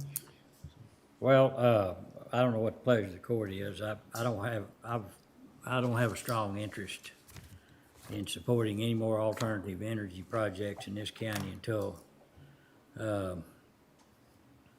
I learn more about it. I think that these projects are subsidized by the federal government to move away from dependable sources of energy. And it may be that this is the right thing to do over time, but when you go and make transitions and moves too fast, where it hurts whole industry sectors that support us, it's another perfect example of how government really doesn't think of the short term when they're trying to work on the long term. I will say that this is a rather large investment with not a lot of impact to use community efforts. There'll be one person out there, they won't need water, they won't need fire, they won't need all of the things that another manufacturing facility or something may need, that it's, you kind of set it up and it's there and you don't have to worry about it. It doesn't require a lot of community efforts and things of that nature. But again, we're just asking you to submit an application to talk about it more. Nobody's making a final judgment. We just, we'd like to provide you with much information as we can to show you our position and. Right, and I think the current administration is so dedicated to alternative energy that they're gonna throw all the money at it that needs to get it happening. I don't see where you need our money to get this project done. Are we aware of additional projects that may be coming our way? Yeah, there's some others that haven't made formal requests, but there's several thousand acres. I'm assuming because of the 10, or the Yeah, 13 coming. the deadline of the 313 is at hand, and that's why they're driving hard to get these deals done. And so that's another reason why they're gonna do it without us. I guess so my view today is I'd like to see what that picture looks like, because how much of the county do we want to have? Covered in glass. Or, turbines or whatever the case may be, so. Did we turn down the wind power? Well, it wouldn't be there if we did. So. Right. So, I mean, equally speaking, I'd be curious to know what Crawford ISD's take is on this, to be honest with you. Well, they're absolutely gonna support it. And It's all free money for them. It's free money and it'll go right to a football stadium more than likely. Yep. Well, that's kind of what's happened in some of the other areas Yep, with the wind powers. right. You know, I think the country's making a huge mistake being dependent, in Texas especially, being dependent upon this alternative energy. I'm on the board of the procurement agency that we use to buy, and there is no plans for any type of other construction of plant of energy of electricity generation other than wind and solar right now. Right. And I think that we have put our eggs in way too many eggs in this one basket. I just had a couple of questions. I think you said at the beginning of your presentation, how many acres would this It's rough. facility sit? I think they've got about 1,300 under lease, but they'll only use about 900. So they'll have kind of a buffer around, because what they need to do is they need to go in and microsite. They need to see where things are, and they may not be able to put them there, so they'll kind of rearrange the panel pattern. But it'll actually sit on about 900 acres, but they have about 1,300 under lease. Okay, and it'll serve how many clients? James, how many homes will 100 megawatts serve? That's a great question. It depends on the, amount of usage, but kind of a rule of thumb in Texas might be that's 500 homes, roughly. If you're in California, Okay. It's not 500. I know it's more than that. I think we're missing a lot of what he's saying. Is that me breaking up or? No, it's on, how much power you have to use for air conditioning. But, probably about enough for typically about 500 homes. Okay, say that number again, because you went in and out on us. I'm sorry, my connection's not very good. I apologize, but around 500 homes. Must be collected, hooked up to. 500 homes. For 100 megawatts? I'm sorry. That seems low. I'm sorry. It's probably 500 per megawatt. There So, we go. sorry. Okay. Sorry about So that. 5,000 5,000 homes? homes. Yes. And your client base would be McLennan County? Yeah, it would be the But surrounding it goes areas. in the grid, it could be anybody. Yeah, I mean, goes depending on who anywhere. they get the purchase price agreement from, somebody will quote unquote purchase it, but it will be serving the local community. I don't know if it'll go specifically to some place, but once it goes on That's the right. grid, So- it goes in the pipeline.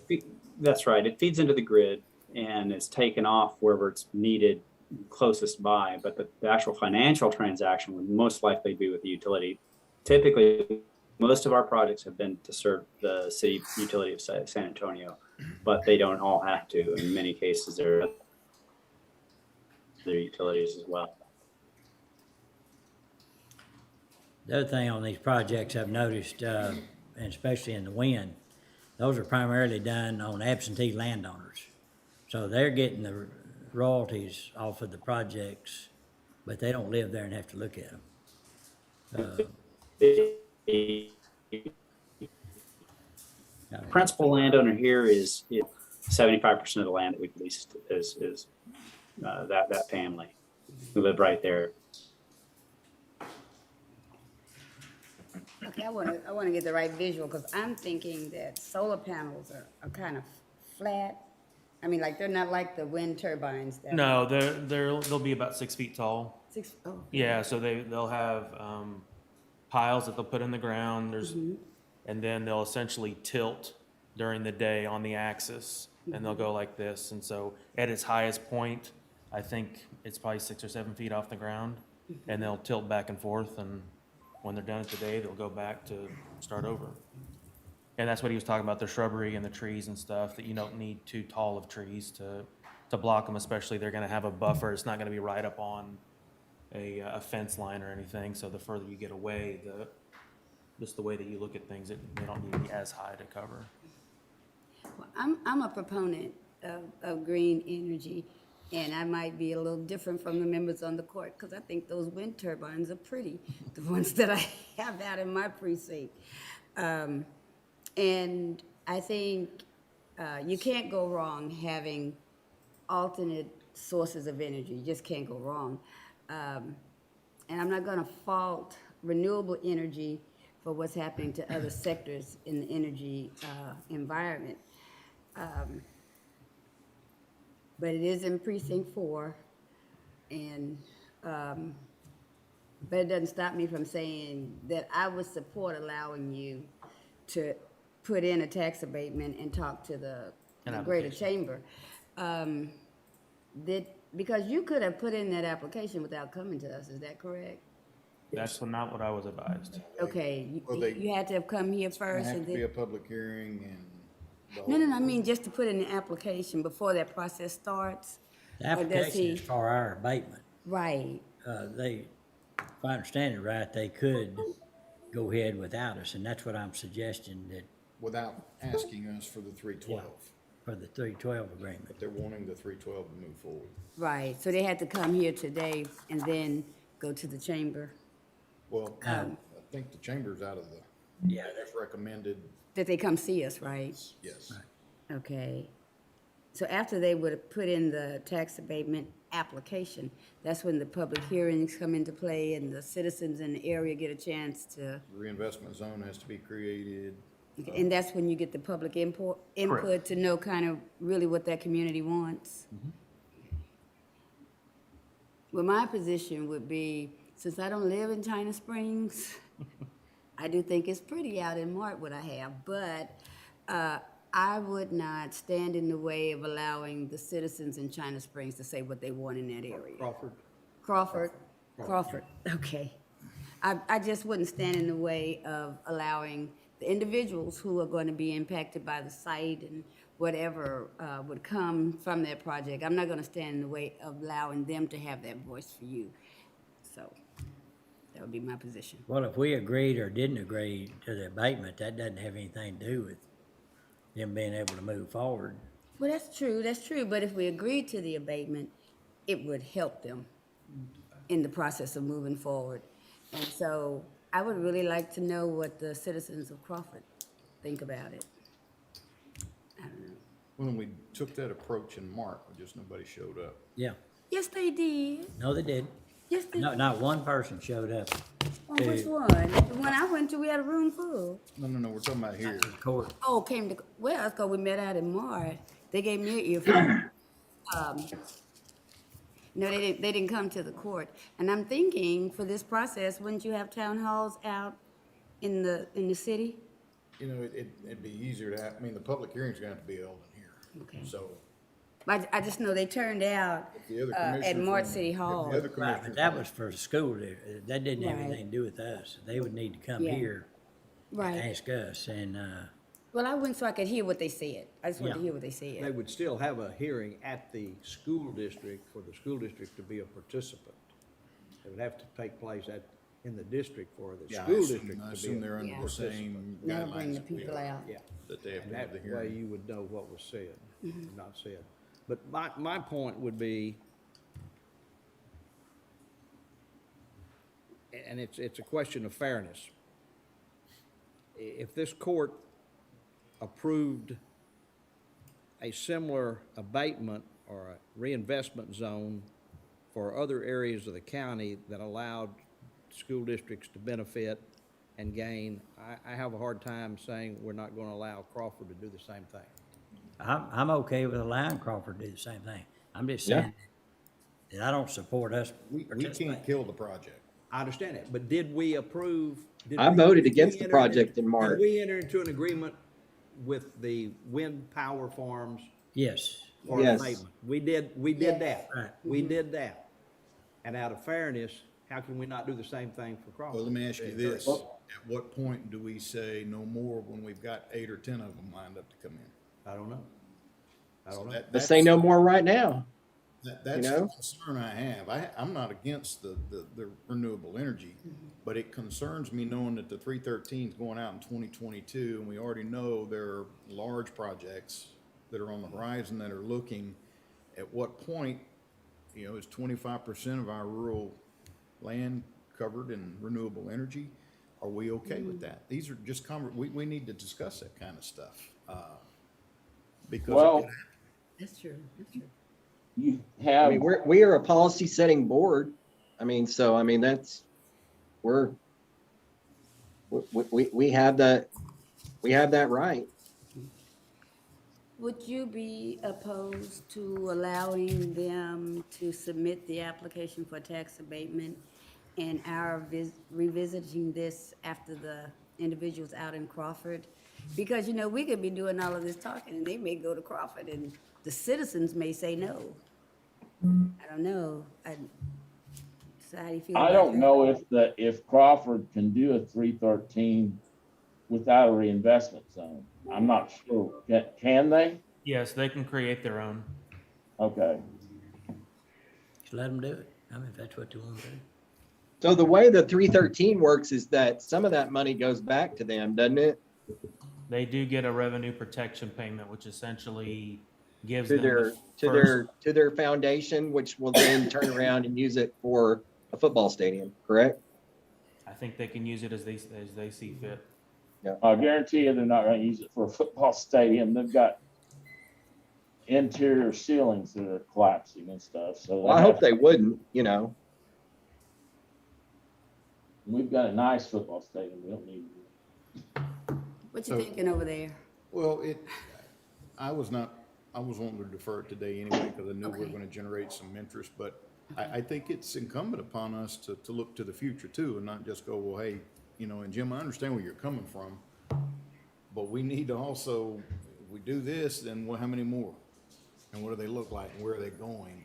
And I think we need to determine how much do we want to allow into the county before we say enough. This- So.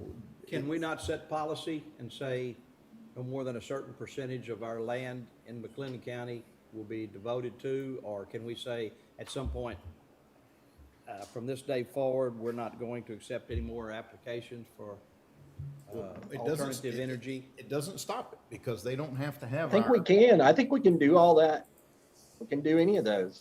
I'm hearing them say that they can create their own reinvestment zone, do a 313, and then they don't need us. Is that, That's what I'm saying. But they don't.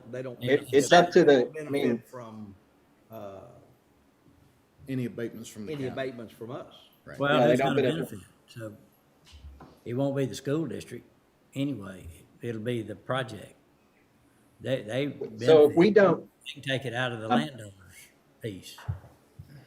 I can say this about Mart IS. It's a small community with a relatively low medium household income.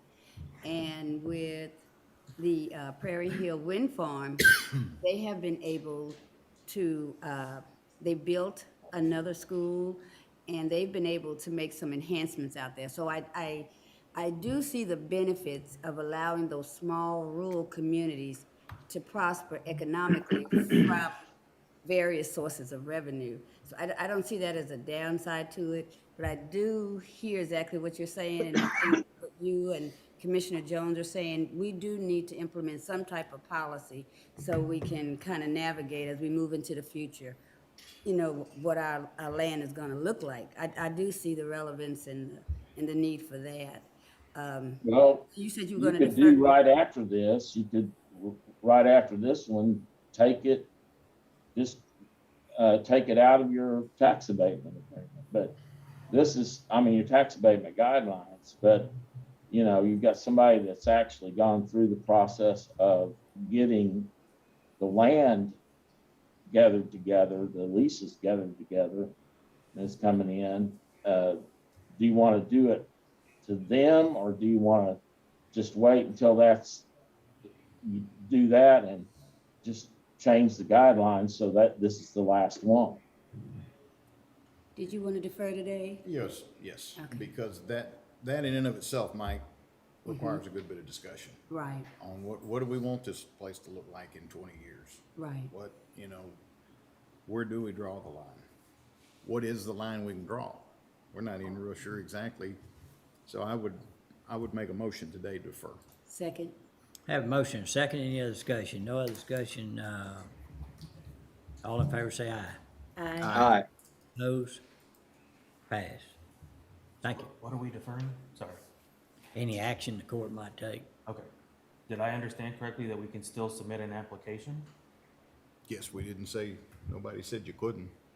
Okay. Oh, All right, sounds good. Just wanted to confirm that. I mean, that, Thank you. Thank you. Thank you for your time. Thank you.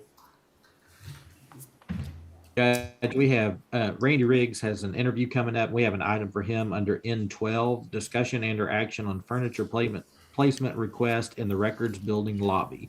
Randy? Yes, Honorable Judge, Honorable Commissioners, what we currently have is a folding table with information on there. We just want to make it a little bit more presentable for the public and put a desk in that area to look a little nicer and to continue to provide the service that the citizens deserve. Be happy to answer any questions. So what do you want from us?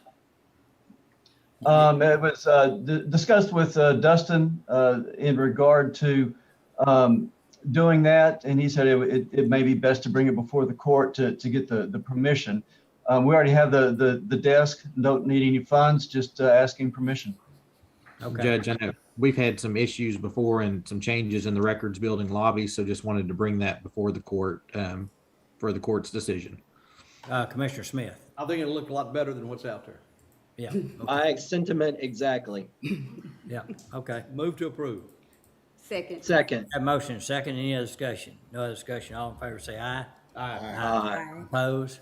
Pass. y'all gotta start using that back door more. Thank you all for your consideration. Thank you. All right, moving on to item N5, Greater Waco Chamber of Commerce Monthly Economic Development Report for September 2021. Chris? In five. Good morning. Morning. Good morning. Gonna share my screen with you in just a second if I can get into this. Here we go. I have a couple of items on the agenda to visit with you about today. I'll start with our monthly report. Our monthly economic development report. So this is the activity report for the month of September. You can see that our attraction inquiries continue to be very high in the marketplace, 90 this year in comparison to 59 last year. Proposals going out the door, still very strong for us as well. We're hosting folks regularly in the community, both in person and virtually. Our business retention program is definitely in a much better place than it was last year, and we're continuing to receive assistance requests. We've already met our goal for the year when it comes to that. We are getting out of the marketplace and doing business development events as well, although we are being cautious from a staffing perspective. Overall, we have 29 different projects at different various stages.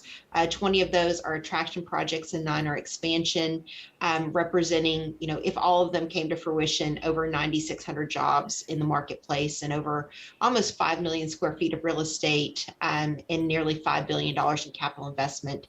We know that all of those aren't coming into fruition, and we don't put them on the list until we've receive feedback beyond just a proposal. They've had to gone through a bit of vetting, but still some of those are early stage projects for us.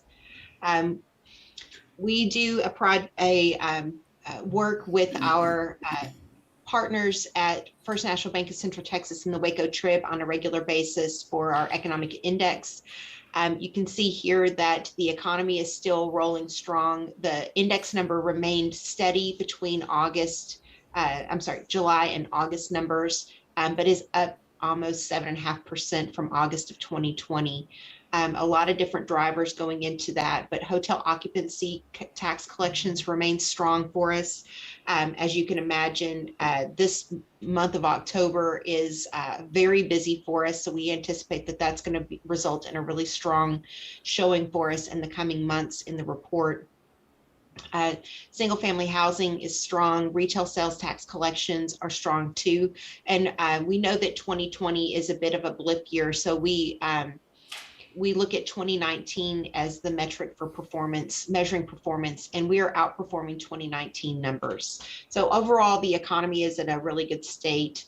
And we anticipate that that's going to continue rolling forward with us. We did have a couple of project announcements in September. Y'all are very well aware of the SpaceX announcement, and thank you for your support through the Economic Development Corporation for that. Is projected to have a 15-year economic impact of over $1.6 billion in operations, which is a combination of new salaries added and sales and purchases in the area as well. So a great win for us. You're also aware of our Knopf project in McGregor, a long time in the making, but certainly glad that it's coming to fruition now. $210 million investment. They received support through the governor's office with the Texas Enterprise Fund, 150 new jobs, 600,000 square feet of new construction, and anticipated to have $130 million additional economic impact in the area over its first 10 years of operation. We're proud that this is the company. This is a family-run business, publicly traded on the German stock exchange, but this represents the largest investment in the company's history, and we're proud that it's occurring in our McLennan County region. And then finally, we had S2A Modular with their mega factory modular home facility that's under construction now. You can see that they're clearing the site at Exchange Parkway and Loop 340. $30 million investment, 200 new jobs associated with that. And when you look at the indirect jobs also, brings it to 320 jobs. Over 10 years, the economic impact is expected to be $200 million in new wages, which accounts in new wages, taxable spending, property taxes, and more. So we're glad to welcome them into the area. And it goes a little bit back to the conversation that y'all were having about green energy and sustainable construction practices. In the picture, you can see that they have covered parking areas. Those covered parking areas are actually solar arrays that will generate power that will be used in the production facility itself. So it is becoming part of how businesses operate. They're looking for ways in which they can include sustainability either in the energy that they're using themselves or the practices that they're doing in their product development. So, but they do that on their own accord, correct? They're not getting any type of. Well, they will get. They'll get the federal tax credit on the financing of the project, but they really do that on their own accord. Correct. Yeah. But I would just say that we are getting more and more questions from companies interested in what are the sustainable energy opportunities in the community? What are you doing as a community from a sustainability perspective? So it is top of mind for private industry as well. And do they have retail sales there? In other words, selling like a homeowner goes there and like Yes, they do sir. on a fabricated home, other fabricated homes? Yes, sir. So there is I'm not sure if you can see this, but there is anticipated that there will be a sales center. So they will have a number of different prefabricated homes available for the public to walk through and experience and to customize based off of their own individual needs. In talking to the business ownership, they said, the only thing that limits you is your imagination and what you can do with these homes. So we're glad to have them coming into our market. Okay, thank you. With that, I'd be happy to answer any questions that y'all have about what's happening in the market, where we are with projects, et cetera. Any questions? Reminds me of the old Sears catalog where you used to be able to order a house and they'd throw it on the back of a flatbed. And Sears and Roebuck. Sears Roebuck Yes, sir. catalog by your house. Yeah. Probably a little sturdier than those, We've come a long way since then, yeah. for sure. Okay, what's next? So Judge, if y'all want to accept that for recording purposes, then we can go to her next item. All right, is there a motion to accept that report for recording purposes? So moved. Second? Second. Motion made, second, any other discussion? No other discussion, all in favor say aye. Aye. Opposed, pass. I-1 is regarding the first amended program project agreement with Jessup Manufactured Housing LLC, authorization of payment request. Chris? Thanks, Dustin. If you'll recall, earlier this year, you approved a amendment to the program project agreement with Jessup Manufacturing. Just a reminder of some background with the company. This was a project that we worked back in April of 2018. We had provided a grant of $650,000 for the creation of 150 jobs at $14 an hour or higher, and gave them a carrot that if they could hit 200 jobs or more by December 31st of 2020, there would be an opportunity for additional grant funding available. They met that commitment. We amended their program project agreement earlier this year to allow them access to those dollars sooner because they have performed so well. And they have now submitted their final program project agreement request for payment totaling $800,000, which was the balance that they had available. McLennan County's portion of that is $400,000. We have verified that they are in compliance with the terms of the program project agreement. They currently have 279 employees as of September 9th of 2021. 51% of those are residing in the city of Waco, 89% reside in McLennan County. The metrics in the agreement were at least 200 jobs, 40% residing in the city of Waco, and 80% residing in McLennan County. So they have exceeded the metrics on all accounts. Our staff recommendation is for approval of their final payment request. And I know, Commissioner Miller, you're often asking when we do these, what does the employee breakout look like by zip code? And so I went through and did, of the employees that reside in McLennan County, where they live across McLennan County. And you can see that there really is a strong mixture of individuals across McLennan County that are employed by this company, which is what we expect to see. And then when you look at the individuals that are outside of McLennan County, they are definitely in the areas that touch the, so you see Bosque, you see Limestone Falls, that are also where these employees are residing.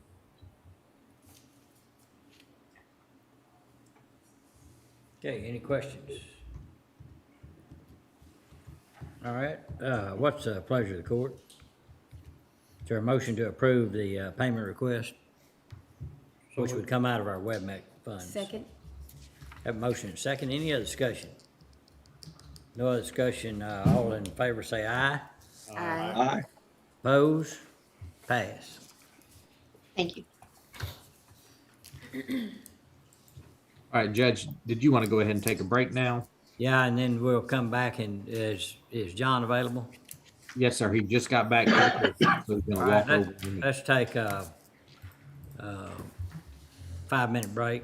I think that old clock just finally gave it up.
Okay, it is, we recording?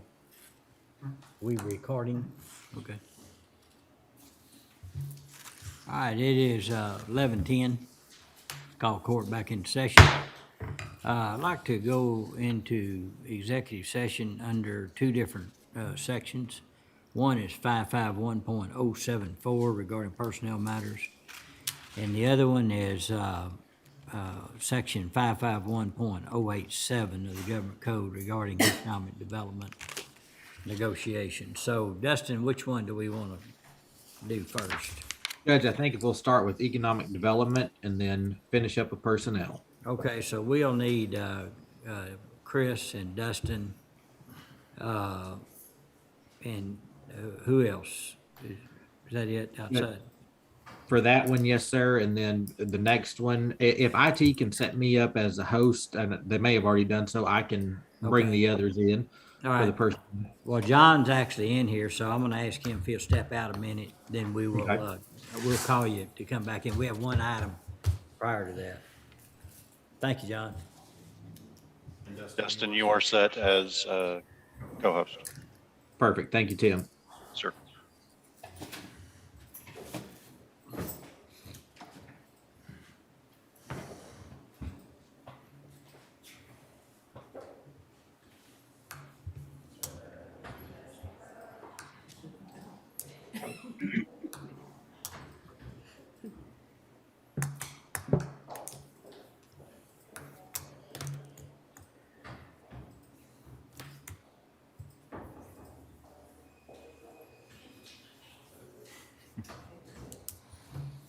Recording stopped.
Recording in progress. Okay, let's call court back into regular session. We are going to break for lunch. We've still got the rest of the agenda to go through. And actually, we have one more executive session item that we will start back on it at 1:15. I guess what I'll do is I'll call court back to order. We'll go into executive session under the section 551.074. 87, I think, on personnel. 074. 074, okay. And then we'll go back into regular session, and finish the agenda. All right, let's go into recess. We'll be back at 1:15.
back into session.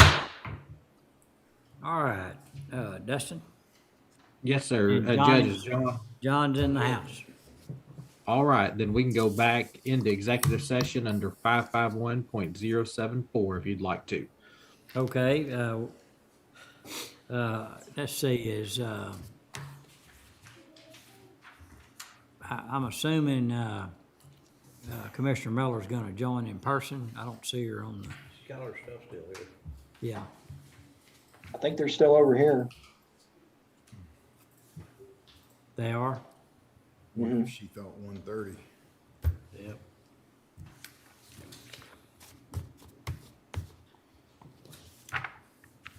Well, I know she had some thoughts on this.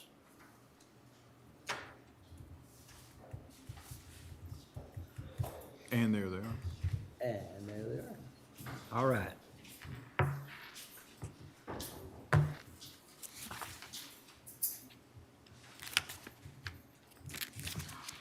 Judge, who all do you want to be in executive session? I'll announce that right now. Okay, let's go into, is Commissioner Miller outside? She's coming, she'll be here in just a second.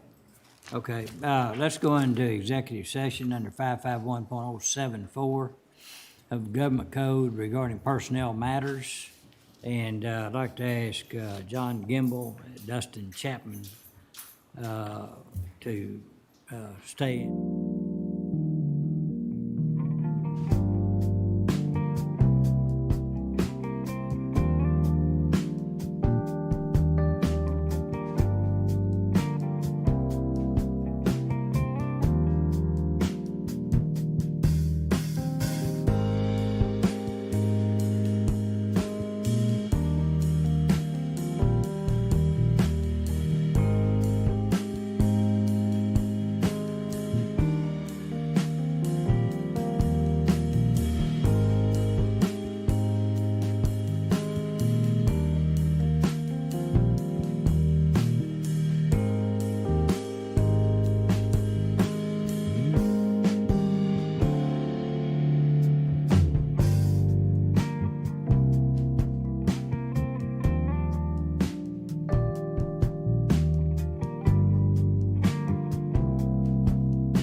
Okay, that's 2:20. Let's go back into regular session. Okay, Dustin, pick up to finish up the pulls on the out of the consent agenda. Yes, sir. So moving to item E3. Under E3A, we have an HR issue for Constable Precinct 1. I'd like to call on Anna. Thank you, Dustin. I have Constable Precinct 1 Strickland requesting to appoint a new full-time deputy. The constable did follow all hiring policies and minimum posting, and they have confirmed that the applicant meets all of the TCOL requirements as well and have provided the affidavit for the hire. So I submit that for approval. So your recommendation is we can go forward with it? Yes, sir. Okay. What's the pleasure of the court? So moved. Motion to approve. All right, we have a motion and a second. Any other discussion? No other discussion. All in favor say aye. Aye. Aye. Oppose? Pass. Under E3B, Mental Health Court Specialty Court, and Judge, I'll let you add into this, but I'll give a quick overview. So Judge Felton and Judge Hodges have been working together and think that Mary Allen, who is our mental health coordinator in the Mental Health Court Services Department, would be better utilized if she reported to the Specialty Courts Department. This will align her with others that are working on mental health, and this would move that position and that budget into the Specialty Courts line item, and it is, of course, budget neutral. Yeah, it's budget neutral. Whenever we started mental health court, the goal was at some point in time getting all that together. COVID put us in a stall, but now the Judge Hodges has got all positions filled, and so this would give a more backup into the EDO, prior emergency detention order process. I would still be available to sign off on emergency detention orders, as well as work with Judge Hodges on any issues dealing with mental health. Mental health is, we're working broader in the community. Many of them, the county are involved in it, Commissioner Jones and myself, and Major Armstrong serve on the behavioral health leadership team, and so this is the next step into doing that. Now, Mary's very comfortable with that. She likes having the support and backup that she'll have with this arrangement. She'll stay in our office until at some point in time that we see room in that area, but she will meet with them for departmental meetings and those things. So, is Judge Hodges doing emergency commitments also too? Yeah, he can do emergency detention orders, and of course, the magistrates can too. And Okay, so it okay. gives her a broader backup initially. So really, this is nothing new. It's just moving her there. It's giving her more support. Right, great, wonderful. Okay, Motion to approve. Second. I have a motion and a second. Any other discussion? No other discussion. All in favor say aye. Aye. Oppose? Pass. We'll need to pull E3C with no action, All right. dropping down to E9. Judge, we need to defer, well, actually, we can pull this one with no action. If we need to put it back on the agenda, we will do so in the future. On E9, On E9, yes, sir, visited with Heather on it. So we can move on to item F1 regarding the FY21 budget. all right. Francis? Yes, sir. What- Okay, Okay. go ahead. No, go ahead. F1, there are 4 budget amendments for the fiscal year 21 budget. F1A is for general fund for mental health court. This is increasing the line items for court masters and also for court-appointed attorneys in that department.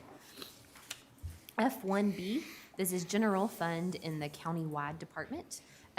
Additional increases needed for other services and charges, and then also for the autopsies line item. And we're able to move from another line item within that department. F1C, there are additional increases needed to motor vehicle operating, which is primarily fuel, medical services, and then management services for both Jack Harwell and Highway 6 medical departments. And then we are, the decreases will appear there in multiple departments, multiple line items that fall under the sheriff's office. And F1D, this is general fund for County Court at Law 2, and they are needing an additional amount in professional development for that fiscal year. I'll go ahead and go on to F2, and so these are budget amendments for the current fiscal year 22. F2A, this is general fund for Constable Precinct 4. They are needing to purchase a scanner, and then they also are needing to purchase some graphics, some graphic work for one of their vehicles. And they are moving from the travel reimbursement line within their department. F2B, this is general fund for Jack Harwell Medical. They're moving between their furniture and equipment lines between the 2 facilities medical departments. So budgeted just different facility. So it's switching the line items between the 2 buildings. F2C, this is general fund for maintenance of buildings. There were 2 projects that were in last year's budget that, we could have confidently said at budget time that they would have been finished in last year's budget. Due to, I believe, some shipping issues on some of the necessary equipment pieces, that of course rolled into this year. So we're needing to increase the repair and maintenance line for deferred maintenance in the maintenance of buildings department for this current year. F2D, this is in the permanent improvement fund. And this is increasing also line items that for projects that the work rolled over into this fiscal year that we weren't anticipating. One is the basement file room, and the other is the grand jury the grand jury room on the 4th floor of the courthouse. Some of the work on that project is the $43,408 is amounts that were needed that rolled over from last year. There was also additional work that has been added this year, and that's the $16,093. F2E, this is General Fund Road and Bridge Precinct 2, requesting to increase capital outlay in furniture and equipment within their department, and this is related to the installation of a security system.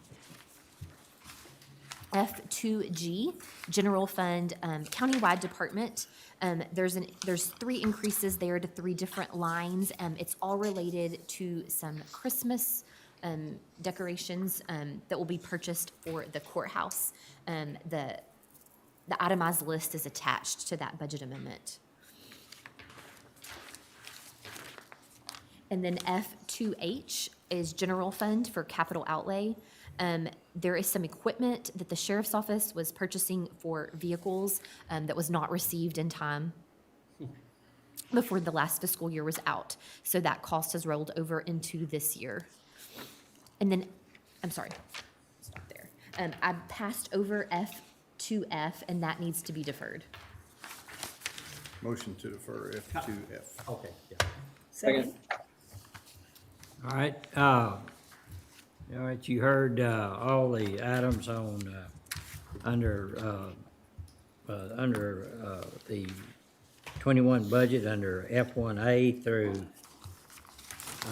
F1H.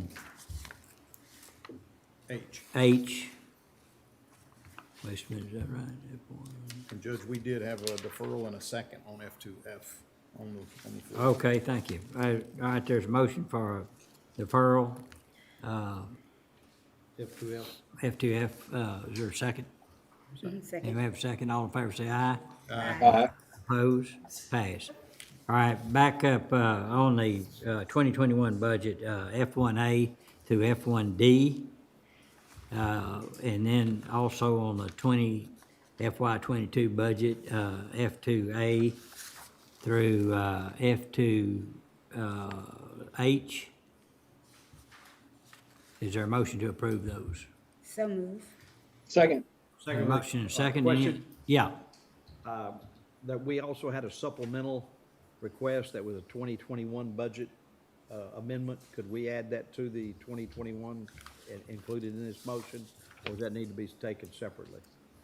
Let's just clean this one up. So all in favor say aye. Aye. Opposed? Pass. Do you want to jump to the supplemental? Is that the only thing on the supplemental? Yes, sir. So, Francis, Tracy? So the supplemental agenda, there was a budget amendments B1 on the supplemental. This is general fund for Road and Bridge Precinct 1. They're requesting to increase their furniture and equipment line. Okay, any questions on that? Is there a motion to approve? So moved. Second. Motion and second, any other discussion? No other discussion, all in favor say aye. Aye. Opposed? Pass. Under F2I, McLennan County Spaceport Development Corporation, authorization of Global Spaceport Alliance membership fee. This is an annual membership fee totaling $1,750, and it is something we have done before. Okay, any questions on that? Move to approve. Second. Have a motion second, all in favor say aye. Aye. Opposed? Pass.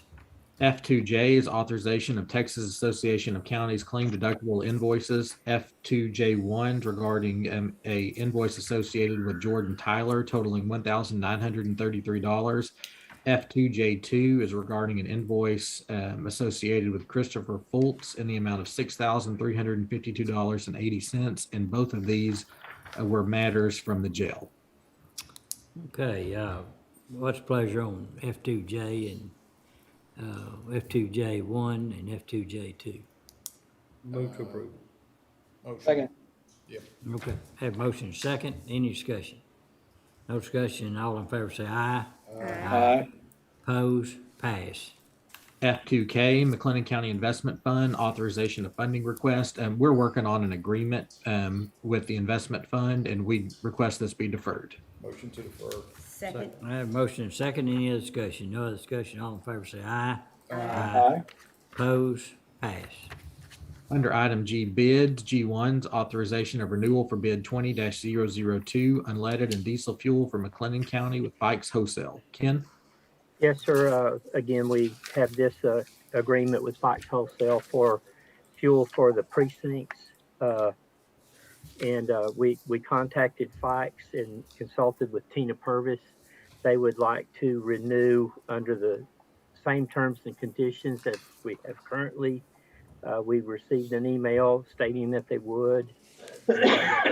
If approved by the court, the renewal dates would be from December 1st, 2021 through November 30th, 2022. We respectfully submit this request for your consideration. What's the pleasure of the court? Motion to, Go ahead. motion to approve. Second. I have a motion second, any other discussion?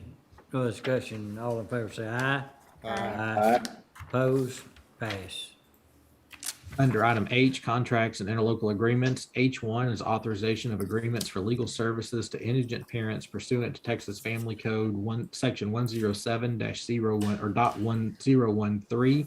You'll see those H1A through H1F. I know there was a question on the number of cases that each of these firms have held, and I can read those off. So Sibley, Howell, and McClinton, they've handled 121 in the past year.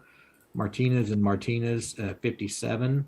McLeod and McLeod 90, Dunham and Dunham 102, Sheehy 99, Barnhill 105, and Kinslow 103. And just as a reminder, these were put in place to help stabilize the cost of providing attorneys to indigent parents in these cases back in 2013. You said Sheehy, but did you mean Smith and Bratcher? Sorry, no, Sheehy is on the list, Judge. They're actually H1G, and there's a special circumstance with them. Okay, I'm sorry, I didn't do see it now. All right. Okay, on item H1, A through, I guess just go through F. Yes, sir. All right, is there a motion to approve? So move. Is there a second? Second. Any discussion? No discussion, all in favor say aye. Aye. Opposed, pass. Under H1G, Sheehy, Lovelace, and Mayfield, they've had some staffing changes and are not interested in handling these cases moving forward after January 31st, 2022. Visited with Judge Coley yesterday, and rather than going ahead and replace them now, Judge Coley and Judge Munkowski would like to evaluate at that time and see if we need to replace them with another firm or just continue with the firms that we just approved. Okay. All right, is there a motion to approve H1G? So move. Is there a second? Second. Any discussion? No discussion, all in favor say aye. Aye. Opposed, pass. H2, H2's authorization of amendment number 7 to inmate telephone service agreement with Global Tellink Corporation, FCC regulation changes. Major Armstrong? Good afternoon, courts. This amendment is to GTL's telephone contract. The FCC published Rule 2160A1 in the Federal Register in July of 21. This rule is in reference to the FCC rates for interstate inmate calling services. Our current price for the families is 35 cents per minute. The new price that's been published is 16 cents per minute for large jails. With this change comes a commission rate change as well. Our current commission is 12 cents. That'll be dropping to 2 cents per minute per call. Due to the decrease in cost of phone calls, GTL has forecasted a 1.6% stimulation in calls due to the decrease in the cost of the calls. So again, this is just an amendment to our current contract due to FCC new rules. okay, any questions for Major Armstrong? If not, is there a motion to approve? So moved. Second. Second. Have a motion second, any other discussion? No other discussion, all in favor say aye. Aye. Aye. Opposed, pass. Under item H3, authorization of interlocal cooperation agreement to the city of Waco. H3A is regarding fire protection services. This is the agreement based off the discussions we had during budget where the city of Waco would provide fire coverage for that unincorporated area along Bagby Avenue. It would be at a flat fee of $500 per call per apparatus, not to exceed $35,000 during the contract year. And this runs through 9/30/2022. Okay, what's the pleasure of the court? Move to approve. Second. Have Second. a motion second, any other discussion? No other discussion, all in favor say aye. Aye. Opposed, passed. H4 is authorization of professional services agreement and related geotechnical investigation proposal with Langerman Foster Engineering Company from McLennan County Precinct Number 3 Cell Tower. Ken? A few weeks ago, we had a meeting out at the site that we're going to locate the tower at Precinct 3, and we had DPS, we had City of Waco, we had the county. I think there was some other people there too. But when we were there on the ground, we agreed to have the geotech study taken care of by the county. And so this is a quote for that, $6,500. This is the same amount that we had to pay for the geotech study at Precinct 4. And so I present this to you for your consideration. Ken, since the state is essentially building that tower, why are we having to pay for this? Well, it's still on our ground. So it just made sense that we pay for the geotech study. Any other questions? What's the pleasure of the court? Motion to approve. Second. Have a motion second, any other discussion? No discussion, call for a vote. Commissioner Smith, Aye. Commissioner Miller, Aye. Judge Felton, Aye. Commissioner Jones, Aye. Commissioner Perry. Aye. Aye, pass. H5, authorization of agreement with Interpreters to Go LLC, doing business as Sign of the Times. This is for sign language and oral interpreter services. Back in 2015 is when we initially approved our agreement with Sign of the Times. There's been no rate adjustment since then, and they have gone through, and the fees for these services have increased, and that is shown in your packet. Okay, any questions? What's the pleasure of the court? Motion to approve. Second. Have a motion second, any other discussion? Other discussion, call for a vote. Commissioner Smith, Aye. Commissioner Miller, Aye. Judge Felton, Aye, Commissioner Jones, Aye. Commissioner Perry. Aye. pass. Under item J, capital improvements and construction projects, J1 regarding ADA renovations, our crisis center, bid 21-003, agreement with HCS Incorporated, commercial general contractor, authorization of payment application number 5. Ken and TJ? Oh, well, we received this pay application. It's in the amount of $158,180.43. Daryl Vickers with CP&Y signed off on it, and so this should be good to go. Okay, any questions? Hey, Ken, according to my estimates, we're about 88% complete there then? TJ? Yes, sir. Yes, sir. We may even be a little bit further along. They actually finished the roofing portion of the project last week. And right now, the main concentration is built back the shower units. And of course, with all the logistics issues going on around the country, we're having problems getting the fixtures themselves. So I'd say we're probably around that 88 to 92%, pushing on completion. Very good. Thank you, sir. All right, any other questions? What's the pleasure of the court? So moved. Second. Have a motion second, any other discussion? No other discussion, all in favor say aye. Aye. Aye. Opposed, pass.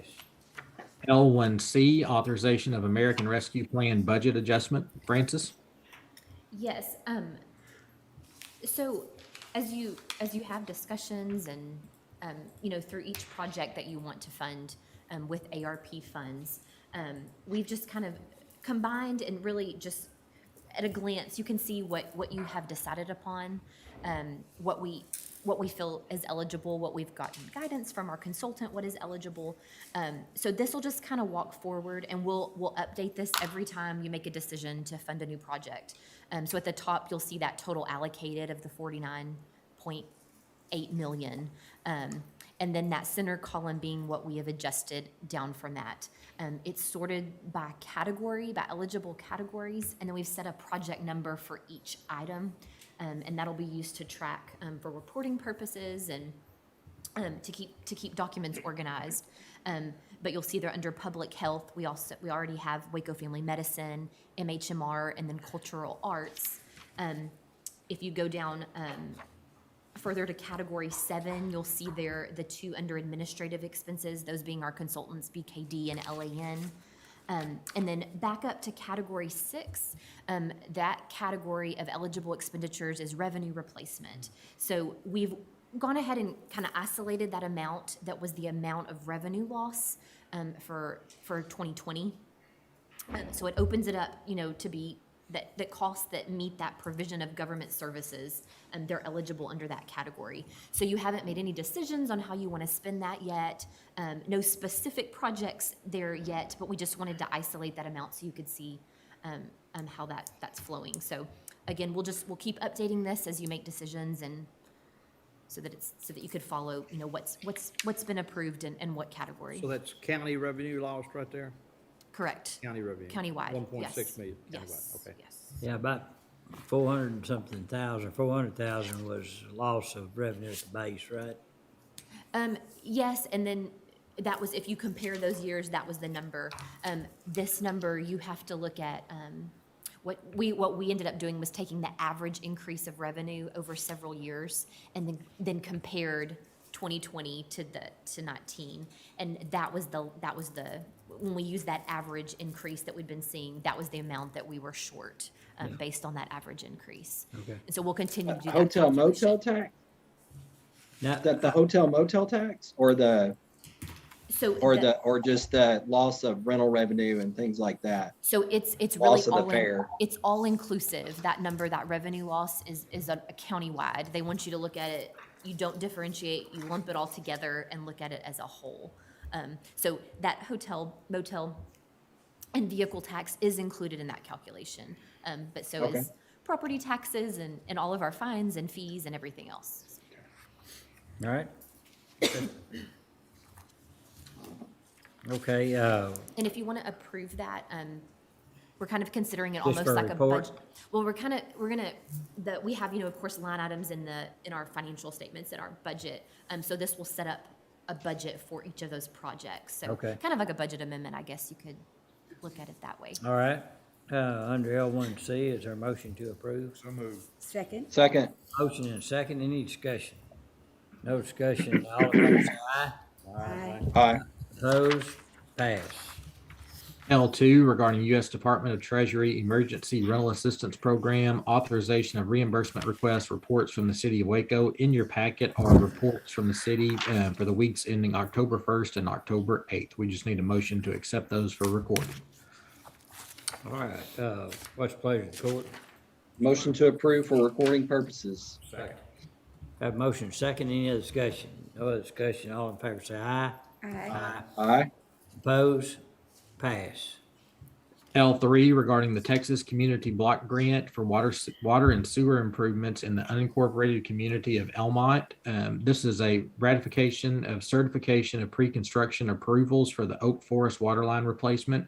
This is just stating that there are no state or federal agency approvals needed for this waterline replacement on Oak Forest Road. Okay, thank you. Is there a motion to approve? So moved. Motion to approve ratification of the certification. Second. I have motion second, any other discussion? No other discussion, all in favor say aye. Aye. Opposed, pass. We have a few grant items coming up from the sheriff's office. I know Brandy Burson's online. I'll try to cover them, and if there's any questions, hopefully she can help. L4 is regarding the 2021 State Homeland Security Program acceptance of grant awards. L4A is regarding 800 radio equipment for aviation unit, grant number 4300901. Back in February, we approved a submission of a grant application for the replacement of an 800 radio unit in one of the helicopters that had failed. We were awarded a grant totaling $3,965.98 for that grant. Under L4B is regarding personal protective equipment for bomb squad unit, grant number 4289701. On that same agenda, we approved the submission of a grant application for PPE for the bomb squad unit, and that has been awarded in the amount of $4,900. So we just need a motion to approve both those grant awards. Okay, is there a motion to approve L4A and L4B? So moved. So moved. Is there a second? Second. All right, I have motion second, any other discussion? No other discussion, all in favor say aye. Aye. Aye. Opposed, pass. L5 regarding the Office of the Governor Criminal Justice Division, County Innovations to address commercial sexual exploitation grant, acceptance of grant award. Back in January, we approved the submission of this grant application for continued funding for the Sheriff's Office. These funds will be used to investigate and or prosecute crimes related to commercial sexual exploitation of individuals.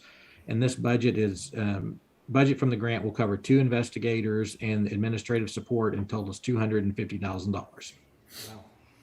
Great. Okay, are these existing folks, or is this? I believe they are existing, Yeah. Judge. I think they are. So we had the Yes, that's grant, correct. we had the grant before. And Judge David Ives is on as well. Okay, so David, is this a renewal of a grant we already had for another 250,000? Correct. This is just the continuation of the commercial exploitation, sexual exploitation prevention grant that we are currently engaged in with personnel that are currently employed with the county. Okay, thank you. All right, is there a motion to approve? So moved. Second. Motion second, any other discussion? No other discussion, all in favor say aye. Aye. Aye. Opposed? Pass. Under item M, Department Office Specific Request, M1 Heart of Texas Fair Extraco Event Center, authorization of water leak repair from the winter storm. TJ? Yes, so this will be the last remaining invoice from the freeze damages out at Extraco. I would like to make note that that number is actually $13,275.84, not 31. So this is the last one. Wes and the guys had them holding off due to some events out there at Extraco. So that's what took so long getting this final one in, but this is good to go. Okay, is there a motion to approve? I have a question. Okay. How much did we spend total on freeze related repairs out there? At Extraco, Yeah. Commissioner, off the top of my head, it's probably somewhere in the $40,000 range. I'd have to Okay. everything. It was All right. quite a bit. Thanks. Francis, you got that? Yes. Francis has it, if you want to know, for down to the penny.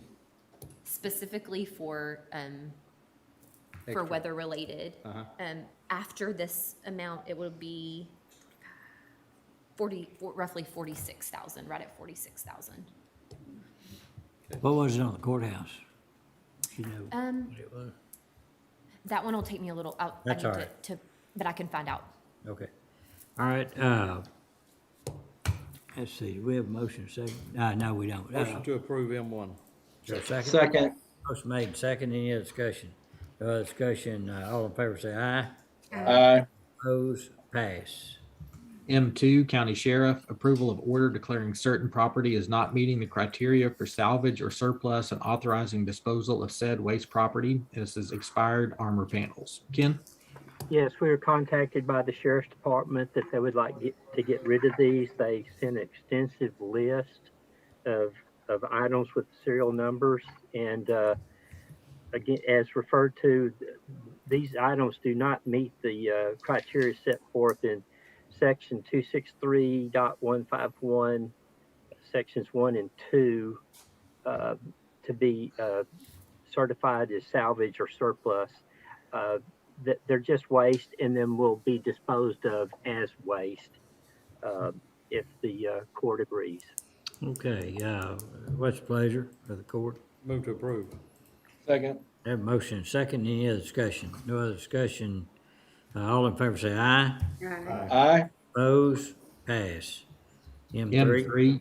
M3, Information Technology. M3A is authorization of amendments to the Information Technology Policy Manual for McLennan County Password Policy. I'm going to go ahead and read M3B in as well. Discussion and or action regarding information technology liaisons for county departments. Lisa?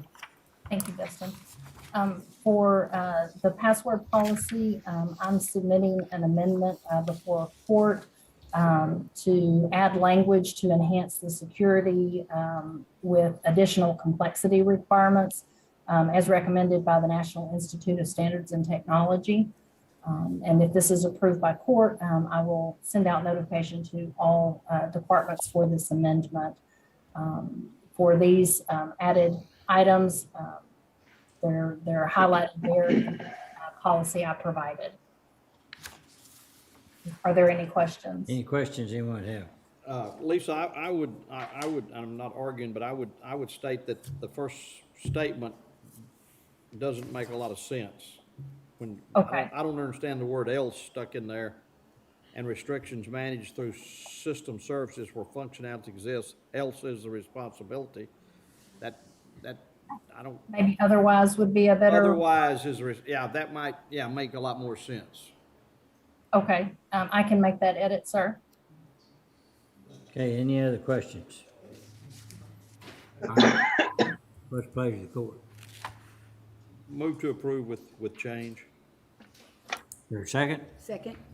All right, motion second, any other discussion? No other discussion, all in favor say aye. Aye. Aye. Opposed? Pass. M3B, discussion and or action regarding information technology liaisons for county departments. Yes. For this agenda item, I was wanting to provide an update to the court regarding the countywide notification that had gone out on September 1st regarding the county computer system use and security measures. where the elected officials and department heads were asked to assign a liaison to work with our department. I have also sent follow-up emails requesting responses to this, and at this time, we're a little over 60% with responses, and we're getting ready to kick off those meetings. So I think at this point, I'll just reach out with personal phone calls to those remaining offices to get those delegations. I do want to note that myself and our security and compliance analysts we're both very eager to start working with this select group of individuals. We feel that this direct contact within the departments is going to create the partnerships and enhance communications, as well as the gathering and sharing of cyber intelligence information between our departments.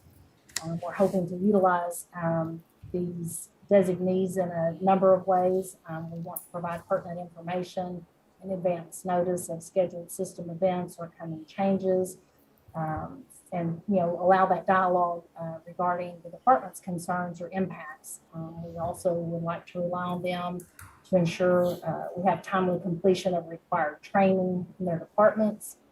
We would like to offer additional training to these liaisons in order to build their confidence and understanding and knowledge in our security awareness, and so that can be taken back to the offices as their peers and help improve security practices in those spaces to reduce risk when those are found present in their environment. I would also like to utilize the liaisons to assist IT in annual system permissions reviews, data storage management considerations, and disaster recovery planning. I think all of these opportunities would help us to avoid unnecessary storage accumulations that carry into our backup and recovery, and also ensure our county is preparing for unexpected events when we may temporarily be without our network resources. I would like to begin holding meetings at the beginning of November. We do recognize everyone's time is valuable. We want to work to keep the meetings organized and limited according to the content. When we're able to use brief announcements delivered via email, we will do so. I think initially we'd like to schedule a standing meeting time each month over Zoom that allows everyone the ability to work around that time slot. And if we have no noteworthy content, we may cancel meetings for that month, and we will certainly give timely notification for that. And once our team is comfortable and established in these roles, our meetings may be able to be less frequent. But I think this is a new venture for all of us, and we look forward to that engagement. Hope it will be mutually beneficial to everyone involved. We want to find that right balance in managing the group and individual department meetings. We want to ensure system security is shared response and the shared responsibilities between those accessing and those managing the network resources. Our goal is to promote these partnerships and joint commitment in protecting our resources that we all rely on. All right, any questions for Lisa? Judge? Yes. Couple of comments. I would like to see us defer this to look at it a little more closely. I'm a little concerned about the creation of a liaison at each department and each elected official. What kind of extra responsibility and burden are we putting on these people? Asking them to do this extra. We're going to rely on them to ensure completion of cybersecurity training. We're going to, any additional training that takes place, we're going to ask them to work on that. They're going to have to assist IT in annual system permission. They're going to have to attend scheduled meetings. I guess my question, was this something we approved before? Have we approved the liaison?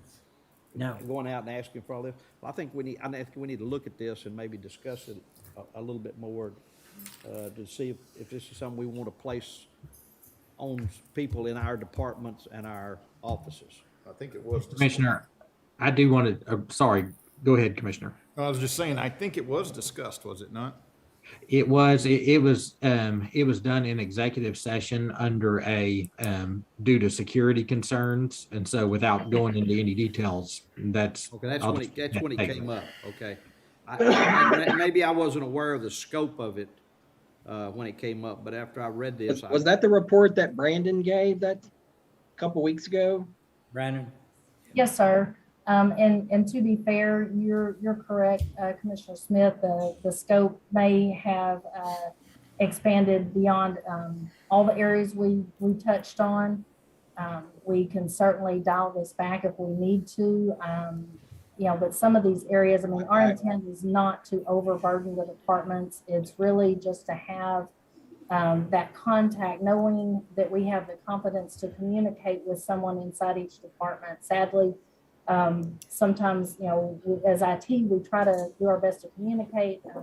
We find that oftentimes our notices are not always read. People will come back after, during an event and after an event and let me know that they weren't aware. And so, this is a way, a means that we have somebody designated to communicate through and ensure important information is getting back to those departments.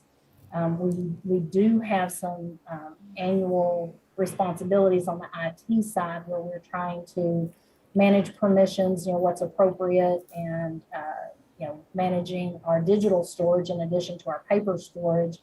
And if we had someone to communicate with to take these things back to those department heads and elected officials, that's really what our goal is. It's just kind of making sure we have someone to work with and point out these important activities and hopefully assure that we're getting that engagement. Well, I understand a point of contact. That I don't have a problem with.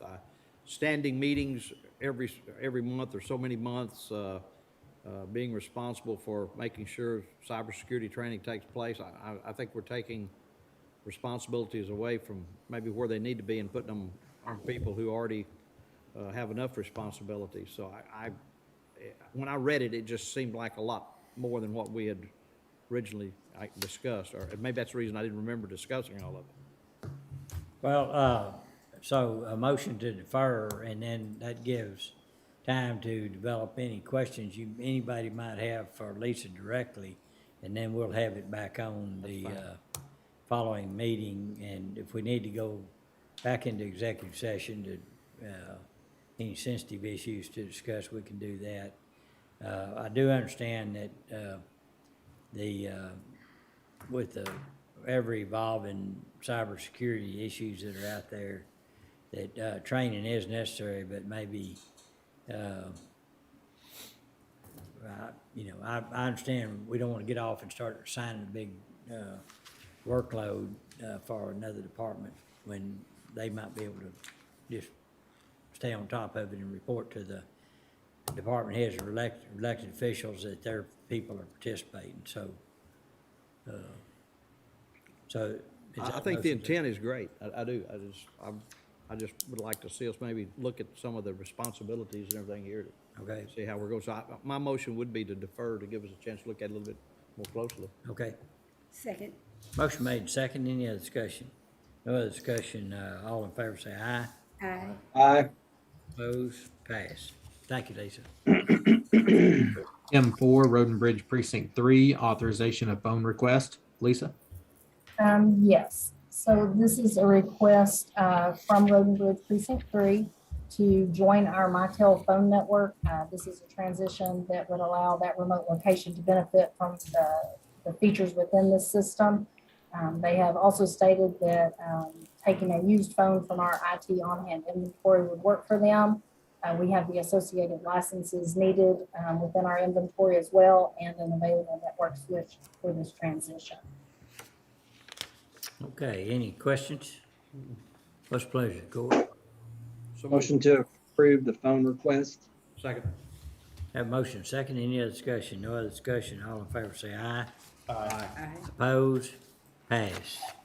N2, discussion regarding healthcare plan audit and related engagement agreement with Messier 42 LLC. Request this be deferred again. All right, is there a motion to defer? So moved. Second. We have motion second. Any other discussion? Doing the discussion, all in favor say aye. Aye. Aye. Opposed? Pass. N3, discussion and or action regarding Eichelberger Bridge. Commissioner Perry? I make a recommendation that we pull this for the time being with no action. We will have some information forthcoming, but to have it on every week right now, I think is a little unnecessary. So if we could just pull it today without any action. Okay, pull with no action. All right. Moving on to item N6, approval of order granting exemption from competitive bidding for security control system and awarding contract to Sedaptic Incorporated for Bill Logue Juvenile Center. Ken? If I may, I'm going to go ahead and address N6 and N7 at the same time. Okay. It's under similar circumstances. In the addressing juvenile first, the last time we did a request for proposal for upgrade to the system, we hired a company called Argyle. And really, before the system was even complete, we were having issues, and that company went out of business. And I will say that Argyle was also the company that put in the security system at Jack Harwell. And again, same thing, they went out of business and we can't get replacement parts. That we've had a history of some issues like that. And so Sedaptic put in the security system at the Highway 6 jail. And just most recently, we've started trying to emulate that security system where possible. And so with the Bill Juvenile Center, Bill Logue Juvenile Center, we received a quote from Sedaptic for an amount of $189,642. I'm requesting that we exempt this from competitive bidding for an item necessary to protect or preserve public health or safety of the residents of the county. That's under Chapter 262.024A2 of the Local Government Code. I'm citing that same exemption for the Jack Harwell for upgrade of camera systems in them. And now their quote's a little bit harder to follow, but they had a quoted sum of $126,982 with an addition and a note that any additional cameras would be purchased for an additional cost of $1,885 each based on a minimum order of 8 cameras. And it is suggested that we add a camera management system that would consist of 3 main units located in main control, captain's office, and network electronics room for the cost of $3,280 each. Again, we've had poor service from people that we've hired in the past, and I really, for consistency of across the board, would like to use Sedaptic for our security system. Any questions? Yeah, is this budgeted money, Ken? I mean, know it is. this is in the 2022 budget? Yes, sir. Okay, Yes, I got believe- my nod, yes. That's all I needed. All right. Has legal reviewed this? I did not ask. This is something that we've used in the past. It's similar to, as Ken said, similar to what we've done, but I'll run through it with Mike. Okay. All right. We have a motion to approve. Could we approve it pending legal review? Yeah. Would that be okay? I would Motion say, to approve pending legal review. okay. And then legal, and we have a second. If legal has any issues, we'll bring it back. Okay, we have a motion and second. All in favor say aye. Aye. Opposed? Pass. And that was N6 and N7, correct? Yeah, and that's correct. Okay, moving on to N8, authorization of amendments to the McLennan County Employee Policy Guide. N8A is regarding the welcome page. N8B is regarding section 4.02, email, internet, and computer policy. N8C is regarding section 9.06, military leave and reinstatement after service. Anna? So I recently brought forward to the court our annual review of the employee policy guide. And since then, a few other items were brought to my attention. So I want to be sure I bring those before the court prior to sending out a request for all employees to acknowledge the new policy guide or the updated policy guide.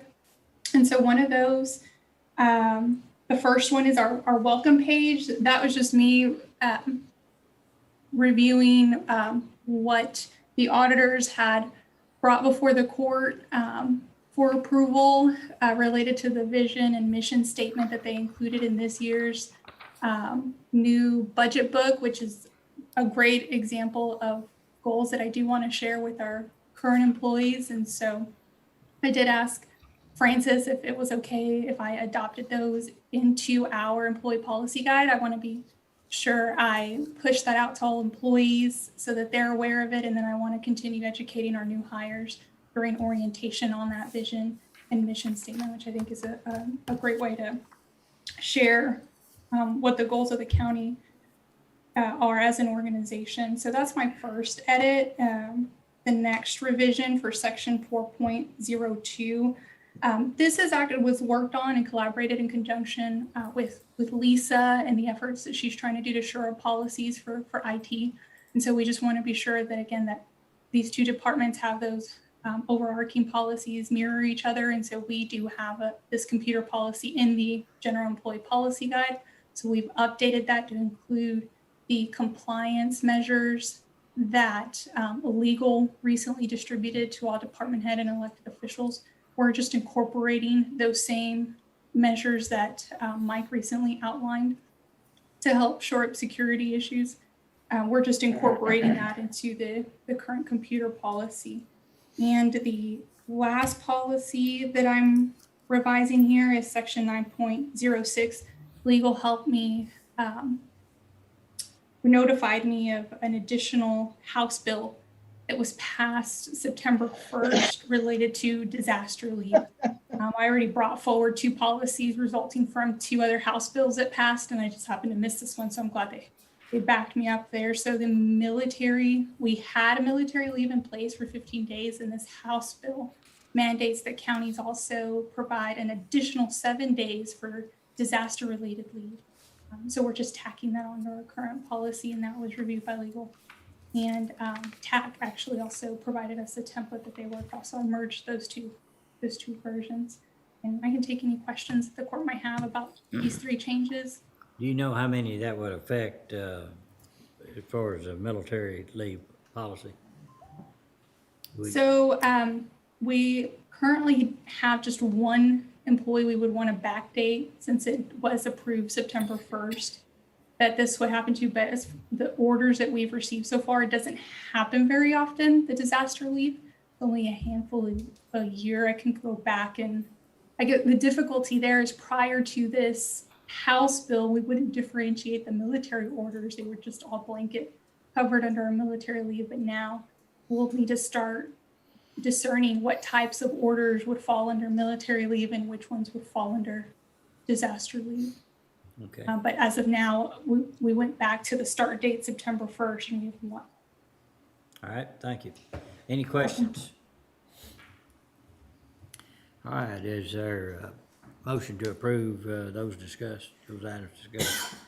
Move to approve N8A, N8B, and N8C. Second. Have a motion second. Any other discussion? No other discussion. All in favor say aye. Aye. Opposed? Pass. Thank you. N9, regarding the restriction of truck traffic on Hobbs Road in Precinct 1. Judge will need to hold a public hearing for the purpose of hearing from interested members of the public in connection with the establishment of a no-through truck zone on Hobbs Lane from Downsville Road to East Moonlight Drive. Okay, the public hearing is now open. Rhonda, you want to speak to this? No, sir. Okay, thank you. All right, not seeing anyone else here to speak to it, the hearing is now closed. So the action is N9B, consideration and or action to approve the restriction of truck traffic on Hobbs Road in Precinct 1. Okay, and my only question is there a gravel pit on that road anywhere? No. So it's, It's farmland and homes. okay, The gravel pit is over on 434. all right. And then, the other thing is, are there other reasons not to have them there, like the bridge, not having the? No bridges. Okay, no bridge. It's a county road that we've just resurfaced and has become a shortcut for heavy trucks. Okay. Moving across. Right, and the road won't last long? No, sir, it will not. All right, what's the pleasure of the court? Move to approve N9B. Have a motion second, any other discussion? No other discussion, all in favor say aye. Aye. Oppose, pass.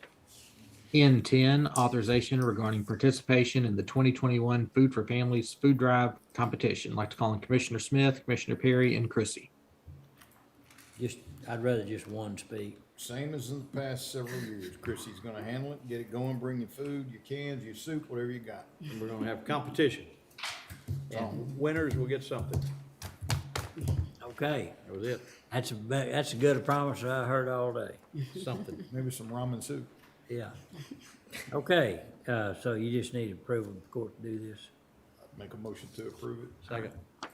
Have a motion second, any other discussion? No other discussion, all in favor say aye. Aye. Oppose, pass. Thank y'all for doing that. Hi, Chrissy. Yeah, Chrissy. She does a great job. I knew, I didn't know. You knew who to take it. Yeah, we can't sit here and take credit. She's listening. Yeah. N11, approval of order extending state of disaster and public health emergency declaration due to COVID-19 through November 30th, 2021. This just extends our declaration through that date. Okay, I'll make a motion to extend that. Is there a second? Second.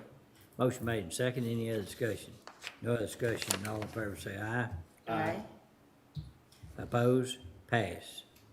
N13, authorization of appointments to the McGregor Industrial Park Tax Increment Reinvestment Zone Board. Judge? Okay, previously, well, this is, we just established, they just established it. We have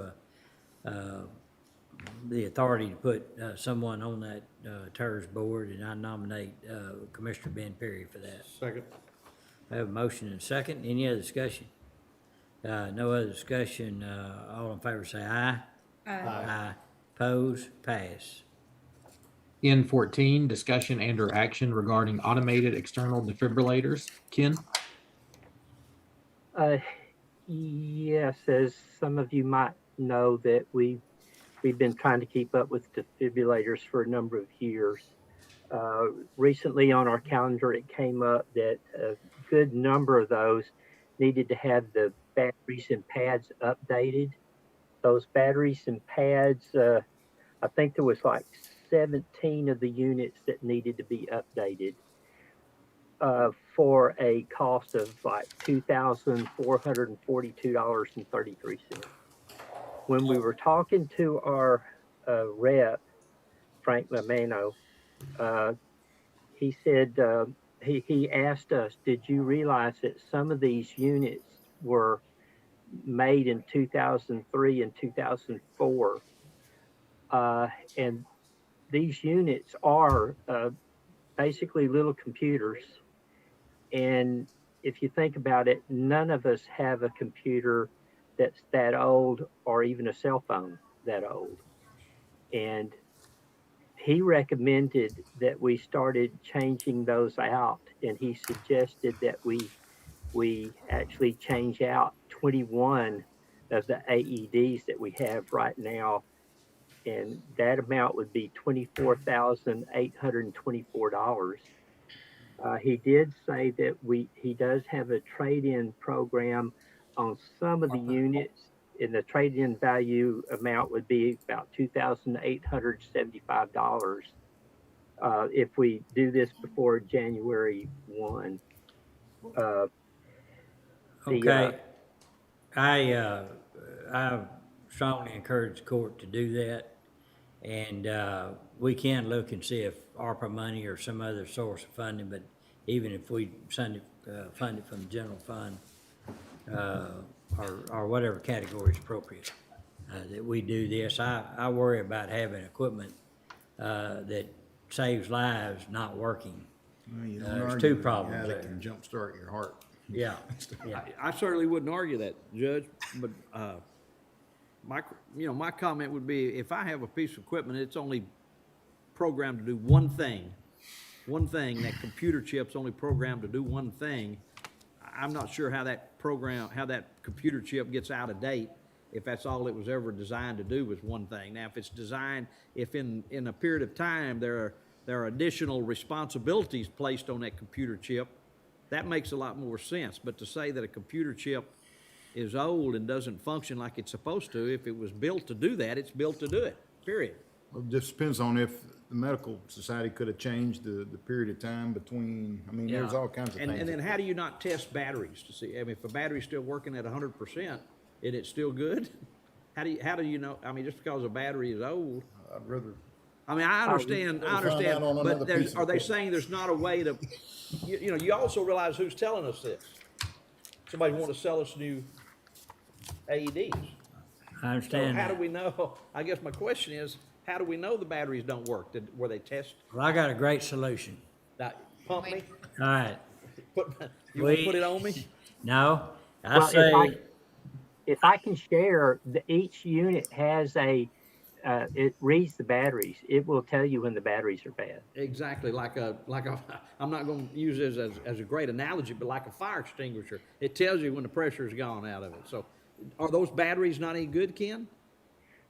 We have 17 units where we have to replace the batteries and the pads. Both of them have a shelf life. Okay, so the batteries do go down. Yeah. Okay. so and the other question about, is the chip, not, because it's an outdated chip, what that chip communicates with is outdated it. In other words, it's upgraded and the chip's not. So what it's talking to is, I don't even know what I'm saying. It's chipless.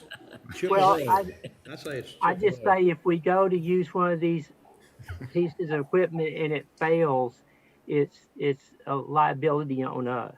I mean, That's true, and that that's was true my about point. anything that fails, Ken.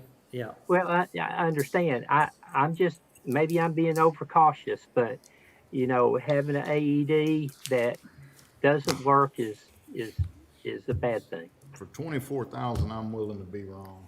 I am too. We But never know, though. But we can defer this and y'all send some questions to Ken. He can get the vendor to make a pitch. We can shop it out to somebody else. But we need to, now that we know it, there's another risk. Well, once you know something's wrong, you need to fix it. You need to be in the process of fixing it. Otherwise, you're creating a liability. So, I know of two things that happened, and there's more than this, I know, but two. One, we had a person that had a heart event, and we didn't have the paddles out there to use on that fella. And then we had a person inside the courthouse, in fact, in this room, that fell out, heart stopped beating, and the equipment didn't work initially. Now, fortunately, he survived. And, but I don't like to hear those stories for 24,000. I don't want to hear that kind of story. So- Well, I don't want to take a chance either, Judge. I think it just, sometimes I get on my horse that people tell us stuff, it gets outdated, you know? Maybe it's just because I'm old and I don't necessarily feel outdated, but maybe I am too. Trade me in. Judge David Ives sent me a message that makes a good point too. And I don't know if we have any of these units that are this old, but the newer units detect irregular heartbeats and let you know if a shock is required, whereas some of the old ones did not. So the new ones they're more advanced as well. Okay. I just wanted to add, I don't like these stories either. Okay. But when, but it's not gonna stop me right now. Prior to the county purchasing the AIDs and getting them everywhere we needed, we had a foreman, Bert Clater, had been with us for quite a long time, and he was sick, but he still kept coming to work. And then one morning, he got out of his truck and walked into the building. It was before work started. One of the other employees showed up, and he had passed out in the parking lot. And so, you know, it was out there in March, and they were having the problems with the ambulance service, and we didn't have the AEDs out there, and he did end up passing. Yeah, that's who I was referring to on that first example. Oh, okay, yeah. Hey, to move this along, Judge, Okay. I'm gonna move that we approve N14. Second. All right, we have a motion and a second, and, With one comment, 15 years ago, I was trained on an AED, and it told us whether or not you needed to shock. yeah, So that's not a new revelation necessarily. yeah. And if I may, I want to make sure that includes the trade-in for the AEDs. Absolutely. that- Yes, that as well. All right, In total, correct? right. And so there's a motion and a second, and a few comments, and only one I would have is once we get all the new stuff, I want to know how this is being monitored and who's looking after it. I know we had Rosemary working with, that checked on all this stuff under risk management, but we need to have, even if we farm it out, we need to be sure that we've got everything working and it's in compliance. And I agree with that, Judge, absolutely, yeah. We Well, have I'll people who just- check our fire extinguishers, don't we? Make Yeah. sure Yeah, we do. So, Well, if I may add, it's been purchasing that's been looking after it for a long time. Well, thank you. All right, thank you. All right, we have a motion and a second, with lots of discussion, some of it relevant. All in favor, say aye. Aye. aye. Oppose, pass. If I can add one more thing while we're talking about AEDs. We're behind on our training. I neglected to put something on the agenda for it, but I just want to bring it up. I'll have it on next agenda. But we need to set up some training classes on the use. Well, what we generally do is the use of AEDs, CPR, and first aid. All right. And we have a quote on that. And like I say, I'll bring it back to court next court. Thank you. All right, Dustin. Under item O, Americans with Disabilities Compliance Project, O1's authorization of professional services invoice with CPNY ADA study report for the month of September. This invoice totals $4,412.50. Okay, any questions anyone have? If not, is there a motion to approve O1? So moved. Second. Have a motion second. All in favor, say aye. Aye. Oppose, pass. Judge, I believe that's all the action items unless I skipped over something. I do know you wanted to mention one of the work session items, I believe. Yeah, under work session under Trading House Park, I'd like to, the court to consider, not, renting out the, facility out there for, what am I talking about? The port, Pavilion. yeah, the pavilion. It's creating a liability that I don't think we need, and we don't have the staffing to be able to watch it. The other things that we need our own building to put our equipment in, and right now, we're keeping it in the city of Hallsburg's equipment. But we don't need to be dependent on anybody else to do that. And I would like to, for the court to consider converting that pavilion to a, more of a maintenance and shop area. What we're providing is a place for families to come out and camp with the whole family. Many of those many of those people using that pavilion will not adhere to the sound levels. It's wide open. Some of the language, and in fact, a lot of the language in the music is not appropriate for families. And it goes past the deadline of when they're supposed to be there. We can't always get sheriff's department or constables out there. And so that's a work session item. We don't need to make a decision on it right now, but I'd like to have further discussion later meetings. Okay. Anything else to come before the court? I hope not. All right. I happily adjourn.